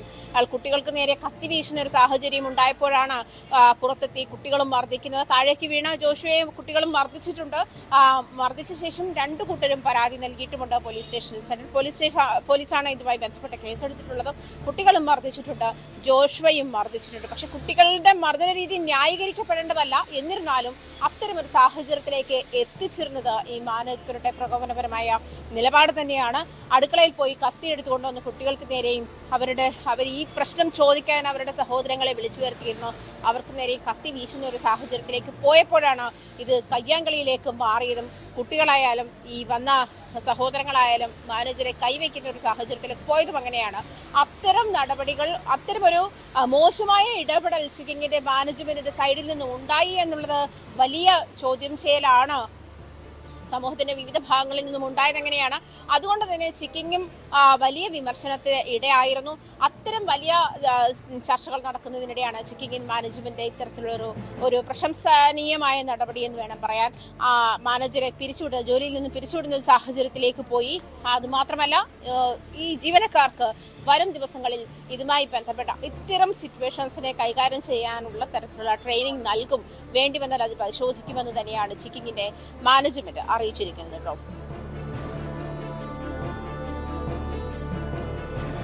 വ്യക്തമാണ്. കൊച്ചിയിൽ നിന്നും ആജ്ഞ രവീന്ദ്രനാണ് വിവരങ്ങൾ നോക്കിയത്. ചിക്കിങ് മാനേജർക്കെതിരായ നടപടി സംഘർഷം ഉണ്ടായതിൻ്റെ പശ്ചാത്തലത്തിലാണ്. അവിടെ ഭക്ഷണം കഴിക്കാനെത്തിയ വിദ്യാർത്ഥികളോട് അയാൾ മോശമായി പെരുമാറുന്നു. പിന്നീടുണ്ടായ കൂട്ടയടിയിലാണ് നടപടി ഉണ്ടായിരിക്കുന്നത്. കോഴിക്കോട് ഫറോക്കിൽ ഭർത്താവ് മുത്തലാഖ് ചൊല്ലിയ യുവതിയും മകനും കഴിഞ്ഞ 9 ദിവസമായി കഴിയുന്നത് ഭർത്തൃവീടിന്റെ വരാന്തയിൽ. ഹസീനയ്ക്കും 9 വയസ്സുകാരനായ മകനുമാണ് ദുരവസ്ഥ. 5 വർഷം മുൻപാണ് ഫറോക്ക് സ്വദേശി മുഹമ്മദ് ഫാസിൽ ഹസീനയെ തലാഖ് ചൊല്ലിയത്. നിയമപോരാട്ടത്തിനൊടുവിൽ ഭർത്താവിനൊപ്പം ജീവിക്കാൻ കോടതി ഉത്തരവിട്ടെങ്കിലും മുഹമ്മദ് ഫാസിൽ വീട് പൂട്ടി മറ്റൊരിടത്തേക്ക് താമസം മാറുകയായിരുന്നു. വെള്ളിയാഴ്ച വന്നിക്കണേ ഞാൻ ഇവിടെ ഉണ്ടായിനി. അപ്പോൾ വാതിലടച്ചിട്ട് പോയി. അവർ പറയുന്നത് തലാഖ് ചൊല്ലിയതാണെന്നാണ് പറയുന്നത്. ഭാര്യയല്ല എന്നാണ് അവർ പറയുന്നത്, ഒഴിവാക്കിയതാണെന്ന്. എന്തിൻ്റെ കാരണത്താലാണ് ഒഴിവാക്കിയതെന്നും പറയണില്ല. തലാഖ് ചൊല്ലിയതും ഞങ്ങൾ അറിഞ്ഞിട്ടില്ല, ഒന്നും ഞങ്ങൾ അറിയില്ല. ഞാനിപ്പോൾ മോനായിട്ട് ഭയങ്കര ബുദ്ധിമുട്ടിലാണ് നിൽക്കുന്നത്. ഒന്നിക്കെതിന് എനിക്ക് നീതി കിട്ടണം എന്നാണ് ഞാൻ. ഇല്ലാന്നുണ്ടെങ്കിൽ ഇന്ത്യയിൽ നിന്ന് എടുത്ത എൻ്റെ 42 പവൻ സ്വർണം വെക്കുക. അവരതും കണ്ടിട്ടില്ല എന്ന് പറയുന്നു. ഒന്നിനും അവർ തയ്യാറാവണില്ല. ഓരോ കൂടെ ജീവിക്കാനുള്ള ഓർഡർമേലാണ് ഇപ്പം ഞാൻ ഇവിടെ വന്ന് നിൽക്കുന്നത്. അവർ മുങ്ങി നിൽക്കുകയാണ്. ഇപ്പം വന്നപ്പോൾ ഉപ്പ ഉണ്ടേനി. ഉപ്പ പറഞ്ഞ് എന്തേ വന്നെന്ന് ചോദിച്ചു. ഞാൻ പറഞ്ഞ് നിൽക്കാൻ വന്നാണെന്ന്. അന്നവിടെ നിന്നോന്നും പറഞ്ഞ് ഉപ്പ ഭയം വാതിലടിച്ചു. അത് അത്ര ഇവിടെ നിൽക്കുകയാണ്. അന്ന് തൊട്ട് ഇവിടെ നിൽക്കുന്നുണ്ട്. അവർ പോയി.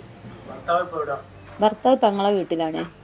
മുണ്ടുപോയി പെങ്ങളെ വീട്ടിൽ നിൽക്കുകയാണ്. ഭർത്താവ് വേറെ വിവാഹം കഴിച്ച് അതിലൊരു കുഞ്ഞുണ്ട്. സുഖമായി ജീവിക്കുകയാണ്. എനിക്കൊരു 9 വയസ്സായ കുഞ്ഞുണ്ട്. ഭർത്താവ് പറയണത് മാനസികമാണ് എന്നാണ്.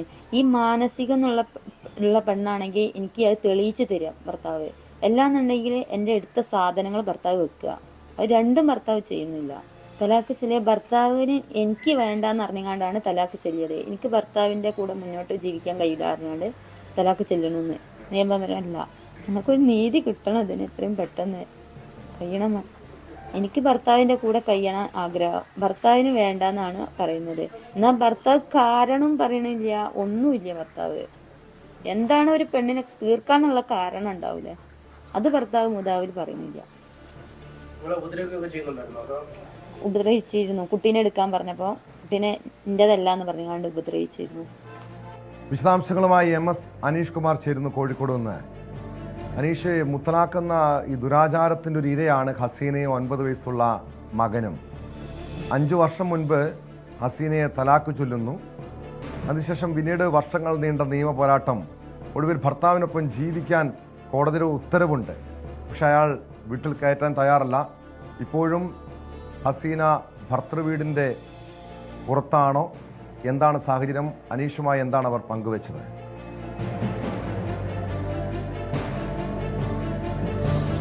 ടോം, 2015 ഇവരുടെ വിവാഹം കഴിഞ്ഞത്. അതിനുശേഷം കുട്ടി ഉണ്ടാകുന്നു. തുടർന്ന് കുട്ടി ഉണ്ടായ ശേഷം പിന്നീട് ഭർത്താവിൻ്റെ പെരുമാറ്റത്തിൽ വലിയ അസ്വാഭാവികതകൾ ഉണ്ടാവുകയായിരുന്നു. ഭാര്യയെ സംശയം എന്ന രീതിയിലേക്ക് മാറുന്നു. കുട്ടി ഇയാളുടെ തന്നെ ആണോ എന്ന സംശയം പ്രകടിപ്പിക്കുന്നു. പിന്നീട് നിറം കുറവാണ്, വിദ്യാഭ്യാസം കുറവാണ്, സൗന്ദര്യമില്ല എന്നൊക്കെ പറഞ്ഞ് പലപ്പോഴും ഇവരെ ക്രൂരമായ പീഡനങ്ങൾക്ക് ഇരയാക്കിയതായി ഇവർ പറയുന്നു. ഇതിനുശേഷമാണ് പള്ളിയിൽ നിന്നും ഈ തലാഖ് ചൊല്ലിക്കൊണ്ടുള്ള ഒരു കത്ത് അയച്ചത്. അല്ലാതെ ആ തലാഖ് ചൊല്ലിയതിൽ പറയുന്നതും ഈ ഭാര്യയായ ഹസീനയ്ക്ക് താല്പര്യമില്ലാത്തതുകൊണ്ട് ഈ ബന്ധത്തിൽ നിന്നും ഒഴിവാകുന്നു എന്ന രീതിയിലാണ്. പക്ഷേ ഇത്തരത്തിലൊരു അതൃപ്തി അല്ലെങ്കിൽ ഭർത്താവിനോടൊപ്പം കഴിയുന്നതിൽ താൻ ഒരു വിയോജിപ്പ് ഒരു ഘട്ടത്തിലും പ്രകടിപ്പിച്ചിരുന്നില്ല എന്നാണ് ഇവർ പറയുന്നത്. മറിച്ച് ഭർത്താവിന് മറ്റൊരു സ്ത്രീയോട് അടുപ്പമുണ്ടായപ്പോൾ അതൊരു വിവാഹത്തിലേക്ക് മാറുകയും അതിനെ തന്നെ ഒഴിവാക്കുകയും ചെയ്തു എന്നാണ് ഇവർ പറയുന്നത്. എന്തായാലും 5 വർഷം മുമ്പാണ് ഈ തലാഖ് ചൊല്ലിയത്. അതിനുശേഷം പലവട്ടം വീട്ടിലേക്ക് കയറാൻ ശ്രമിച്ചെങ്കിലും ഇവർ പലപ്പോഴും ഈ വീട്ടിലേക്ക് എത്തുമ്പോൾ വീട് പൂട്ടി പുറത്തേക്ക് പോകുന്ന ഒരു സാഹചര്യം, അല്ലെങ്കിൽ വീട്ടിനുള്ളിൽ വീടിന് പുറത്ത് മണിക്കൂറുകളോളം നിന്നാൽ പോലും അകത്തേക്ക് കയറ്റാൻ കഴിയാത്ത ഒരു സാഹചര്യം. ഇങ്ങനെ നിരന്തരമായ പ്രശ്നങ്ങളായിരുന്നു. ഇതിനൊക്കെ ഒടുവിൽ പോലീസ് സ്റ്റേഷനിലും മറ്റും സഹായം തേടിയെങ്കിലും അത് കുടുംബ പ്രശ്നമായതുകൊണ്ട് തന്നെ അത്തരത്തിലുള്ള ഇടപെടലുകൾ പറ്റില്ല എന്ന് പോലീസ് അറിയിച്ചു. പിന്നീട് ആണ് ഇവർ കോടതിയെ സമീപിക്കുകയും കോടതിയിൽ നിന്നും അനുകൂലമായൊരു ഉത്തരവ്, അതായത് ഭർത്താവിൻ്റെ കുടുംബ വീട്ടിൽ തന്നെ കഴിയണം എന്ന, അല്ലെങ്കിൽ കഴിയാൻ അനുവദിച്ചുകൊണ്ടുള്ള ഒരു ഉത്തരവ് ഈ മകനും ഹസീനയ്ക്കും വരുന്നത്. പക്ഷേ അവർ വീട്ടിലെത്തിയപ്പോഴേക്കും ഭർത്താവ് ആ വീട്ടിൽ നിന്നും, അതായത് കുടുംബ വീട്ടിൽ നിന്നും സഹോദരിയുടെ വീട്ടിലേക്ക് താമസം മാറ്റുകയും ഈ ഭർത്തൃപിതാവും മറ്റു സഹോദരനുമൊക്കെയാണ് വീട്ടിൽ കഴിയുകയും ചെയ്ത്. അവർ ഈ സ്ത്രീ വരുന്നതിന് തൊട്ട് മുമ്പ് തന്നെ ഈ കതക് പൂട്ടിയ ശേഷം പോവുകയായിരുന്നു. സഹോദരനും ഭാര്യയും അതിനുശേഷവും അവിടെ ഉണ്ടായിരുന്നു എന്നാണ് മനസ്സിലാക്കാൻ കഴിയുന്നത്. പക്ഷേ ഭർത്തൃപിതാവും അവിടെ നിന്നും അപ്പോഴേക്കും പോവുകയും ഈ വൈദ്യുതി ബന്ധം വിച്ഛേദിക്കുന്ന അടക്കമുള്ള, അല്ലെങ്കിൽ വെള്ള പൈപ്പ് കണക്ഷൻ പോലും വിച്ഛേദിക്കുന്ന അവസ്ഥയിലേക്ക് കാര്യങ്ങൾ നീങ്ങുകയും ചെയ്തു. എന്തായാലും കോടതിയിൽ നിന്നും അനുകൂലമായ ഒരു ഉത്തരവുള്ളത് കൊണ്ട് തന്നെ ആ വീടിൻ്റെ പടിക്കൽ തന്നെയാണ് ഇപ്പോൾ ആ 9 വയസ്സുള്ള കുട്ടിയും ആ സ്ത്രീയും കിടക്കുന്നത്. ആ വീടിൻ്റെ വരാന്തയിലാണ് പായൊക്കെ ഇട്ട് അവിടെ തന്നെയാണ് രാപ്പകൽ അവിടെ കഴിയുന്നത്. എന്ത് വിധേനയും വീട്ടിലേക്ക് കയറിയേ പിന്മാറൂ എന്ന രീതിയിൽ തന്നെയാണ് അവർ മുന്നോട്ട് പോകുന്നത്. അല്ലെങ്കിൽ മറിച്ച് തനിക്ക് നൽകാനുള്ള പണം, അതായത് വിവാഹ സമയത്ത് തനിക്ക് 50 പവനോളം സ്വർണ്ണം തൻ്റെ പക്കലുണ്ടായിരുന്നു. അതിൽ 8 പവൻ സ്വർണം പലപ്പോഴും പല ആവശ്യങ്ങൾക്കായി തൻ്റെ അടക്കം ആവശ്യങ്ങൾക്കെടുത്തു. പക്ഷേ 42 പവൻ ആ സ്വർണം അത് ഭർത്താവിൻ്റെ കുടുംബത്തിൻ്റെ പക്കലാണുള്ളത്. ആ സ്വർണം തിരിച്ചു തരണം. ഒപ്പം കല്യാണ സമയത്ത് 1 ലക്ഷം രൂപയ്ക്ക് അടുത്ത് പണമായി നൽകുകയും ചെയ്തിരുന്നു. ഈ 2 കാര്യങ്ങളും നൽകിയാൽ താൻ തൽക്കാലം പോകാമെന്നാണ് അവർ പറയുന്നത്. കാരണം കുട്ടിയുണ്ട്, കുട്ടിയെ വളർത്തണമെങ്കിൽ മറ്റു വരുമാന മാർഗമില്ല. അതുകൊണ്ട് ജീവിതം മുന്നോട്ട് കൊണ്ടുപോകണമെങ്കിൽ തൻ്റെ കുടുംബം തനിക്ക് നൽകിയ സ്വർണ്ണാഭരണങ്ങൾ നൽകിയാൽ, അല്ലെങ്കിൽ അതിൻ്റെ പണം നൽകിയാൽ മാത്രമേ പിന്നോട്ട് പോകൂ എന്നാണ് അവർ അറിയിച്ചിരിക്കുന്നത്. എന്തായാലും ഇത്തരത്തിലുള്ള ഒരു പ്രതിഷേധവുമായി ഇവർ മുന്നോട്ട് പോകുമ്പോഴും, അല്ലെങ്കിൽ സ്വന്തം മകൻ 9 ദിവസമായി ഒരു വീടിൻ്റെ വരാന്തയിൽ ഈ തണുപ്പ് കാലത്ത് കിടന്നുറങ്ങുമ്പോഴും ആ കുടുംബത്തിലെ ആളുകൾക്ക് യാതൊരു അലിവുമില്ല. ഈ ഫാസിൽ ഇതുമായി ബന്ധപ്പെട്ട ഒരു നീക്കവും മുന്നോട്ട് നടത്തുന്നില്ല. നമ്മൾ അവരുടെ കുടുംബവുമായി അച്ഛനുമൊക്കെയായി സംസാരിച്ചപ്പോഴും ഒരു തരത്തിലുമുള്ള ഒരു ഇളവുകൾ, അല്ലെങ്കിൽ ഈ യുവതി പറയുന്ന രീതിയിൽ 42 പവൻ്റെ സ്വർണ്ണാഭരണങ്ങളൊന്നും വിവാഹ സമയത്ത് ലഭിച്ചിരുന്നില്ല. ആ ഒരു പെരുക്കിയ കണക്കാണ് ഇവർ പറയുന്നത്. അങ്ങനെയാണ്, അതായത് എല്ലാ മാസവും അവർക്ക് ഈ ജീവനാംശമായി പണം നൽകുന്നുണ്ട്. 5000 രൂപ 7000 രൂപ ഒക്കെ വെച്ചൊരു മാസം നൽകുന്നുണ്ട്. ഇതിനപ്പുറം മറ്റ് രീതിയിലേക്ക് കാര്യങ്ങൾ കൊണ്ടുപോകാൻ കഴിയില്ല. ഒരു കാരണവശാലും വീട്ടിനുള്ളിൽ പ്രവേശിപ്പിക്കില്ല എന്ന് തന്നെയാണ് അവർ പറയുന്നത്. എന്തായാലും മധ്യസ്ഥന്മാർ വഴിയൊക്കെയുള്ള സാമ്പത്തിക ചുറ്റുപാടുള്ള കുടുംബമാണോ ഈ ഫറോക്ക് സ്വദേശി ഫാസിലിൻ്റേത്? കാരണം ഇവർ 5000 രൂപയാണ് സ്വന്തം കുഞ്ഞിന് ഭാര്യയ്ക്കും, അതായത് നിയമപരമായിട്ടല്ല, അല്ലെങ്കിൽ പോലും അവർ പറയുന്നു തലാക്ക് ചൊല്ലിയെങ്കിൽ മുൻ ഭാര്യയാണെങ്കിൽ ആയിക്കോട്ടെ, പക്ഷേ സ്വന്തം കുഞ്ഞിന് ഒരു മാസം നൽകുന്നത് വെറും 5000 രൂപ ജീവനാംശം. ഇതാണോ നൽകേണ്ടത്? എന്താണ് ഈ കുടുംബം ഇതുമായി ബന്ധപ്പെട്ട് പറയുന്നത്? കാരണം അവരുടെ നഷ്ടപ്പെട്ട സ്വർണം 42 പവൻ ഇല്ല എന്ന് കുടുംബം പറയുന്നുണ്ട്. ആരുടെ? ഈ ഫാസിലിൻ്റെ കുടുംബം പറയുന്നുണ്ട്. അങ്ങനെയെങ്കിൽ എത്ര പവൻ സ്വർണം എടുത്തു? ആ തുക, മറ്റ് നഷ്ടപരിഹാരം, ജീവനാംശം, ഇക്കാര്യത്തിൽ തീരുമാനം വേണ്ടേ? ആ യുവതിക്ക് നീതി വേണ്ടേ?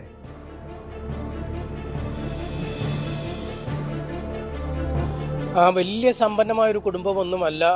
ഒരു ഇടത്തരക്കാരെന്ന രീതിയിൽ ജീവിക്കുന്നവരാണ് ഫാസിലും കുടുംബവും. വീട് ഉണ്ട്, ഒരു നല്ല വീടുണ്ട്. അത് അപ്പുറം വലിയൊരു സാമ്പത്തിക സ്ഥിതി ഇല്ല എന്നാണ് മനസ്സിലാക്കാൻ കഴിയുന്നത്. പക്ഷേ അപ്പോഴും ഈ യുവതി പറയുന്നത് തൻ്റെ സ്വർണം ഈ വീട്ടുകാരെടുത്തിരുന്നു. ആ സ്വർണം മടക്കി നൽകാൻ എന്താണ് ബുദ്ധിമുട്ട്, അല്ലെങ്കിൽ ആ സ്വർണം മടക്കി നൽകിയാൽ തനിക്ക് പോകാം. കാരണം മുന്നോട്ട് ഈ 9 വയസ്സുകാരനായൊരു കുട്ടിയുണ്ട്. കുട്ടിയുടെ പഠനമടക്കമുള്ള കാര്യങ്ങൾ മുന്നോട്ട് പോകണം. ഈ ഫാസിലാവട്ടെ മറ്റൊരു സ്ത്രീയെ വിവാഹം കഴിക്കുകയും ഒരു കുട്ടിയുമുണ്ട്, ഒരു ചെറിയ കുട്ടി ഉണ്ട് അയാൾക്ക്. അതുകൊണ്ട് അങ്ങനെ ഒരു വഴിയിലൊരു വിലങ്ങുതടിയായി നിൽക്കാൻ, അല്ലെങ്കിൽ തന്നോടൊപ്പം ജീവിക്കാൻ താല്പര്യമില്ലാത്ത, അല്ലെ തന്നെ തള്ളിപ്പറയുന്ന ഒരാൾക്കൊപ്പം ജീവിക്കണമെന്ന് തനിക്ക് നിർബന്ധമില്ല. പക്ഷേ ജീവിതം മുന്നോട്ട് പോകാൻ മറ്റു മാർഗമില്ലാത്ത സാഹചര്യത്തിൽ തന്നിൽ നിന്നും എടുത്ത സാമഗ്രികളെങ്കിലും മടക്കി നൽകാതെ മുന്നോട്ട് പോകാൻ കഴിയില്ല എന്നാണ് പറയുന്നത്. ഒപ്പം ഈ കുട്ടിക്ക് ചില ആരോഗ്യ പ്രശ്നങ്ങളൊക്കെ ഉണ്ടെന്നും അവർ പറയുന്നുണ്ട്. അതുകൊണ്ട് കുട്ടിയുടെ ചികിത്സ അടക്കമുള്ള കാര്യങ്ങൾ നടത്തണം.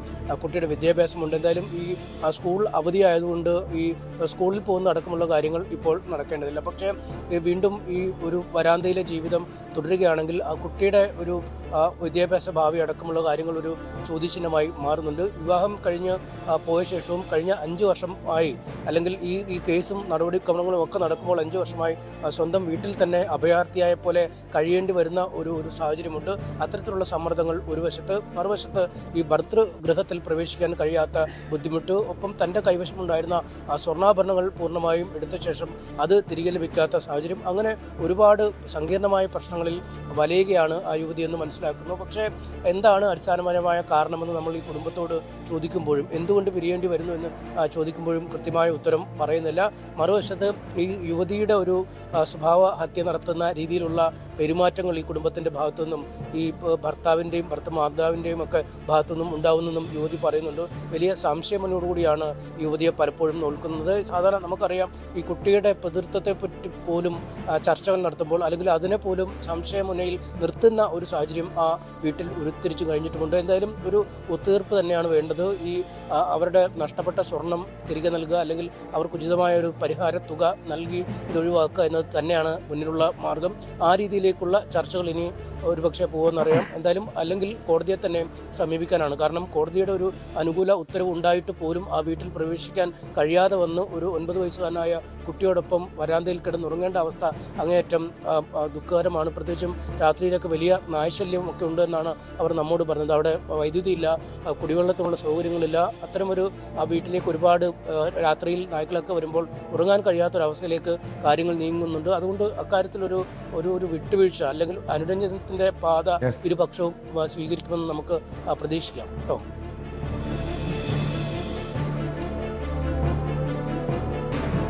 വ്യക്തമാണ്. MS അനീഷ് കുമാറാണ് വിവരങ്ങൾ നൽകിയത്. കോഴിക്കോട് ഫറോക്കിലാണ് ഭർത്താവ് മുത്തലാഖ് ചൊല്ലിയ യുവതിയും മകനും കഴിഞ്ഞ 9 ദിവസമായി ഭർത്തൃവീടിൻ്റെ വരാന്തയിൽ കഴിയും.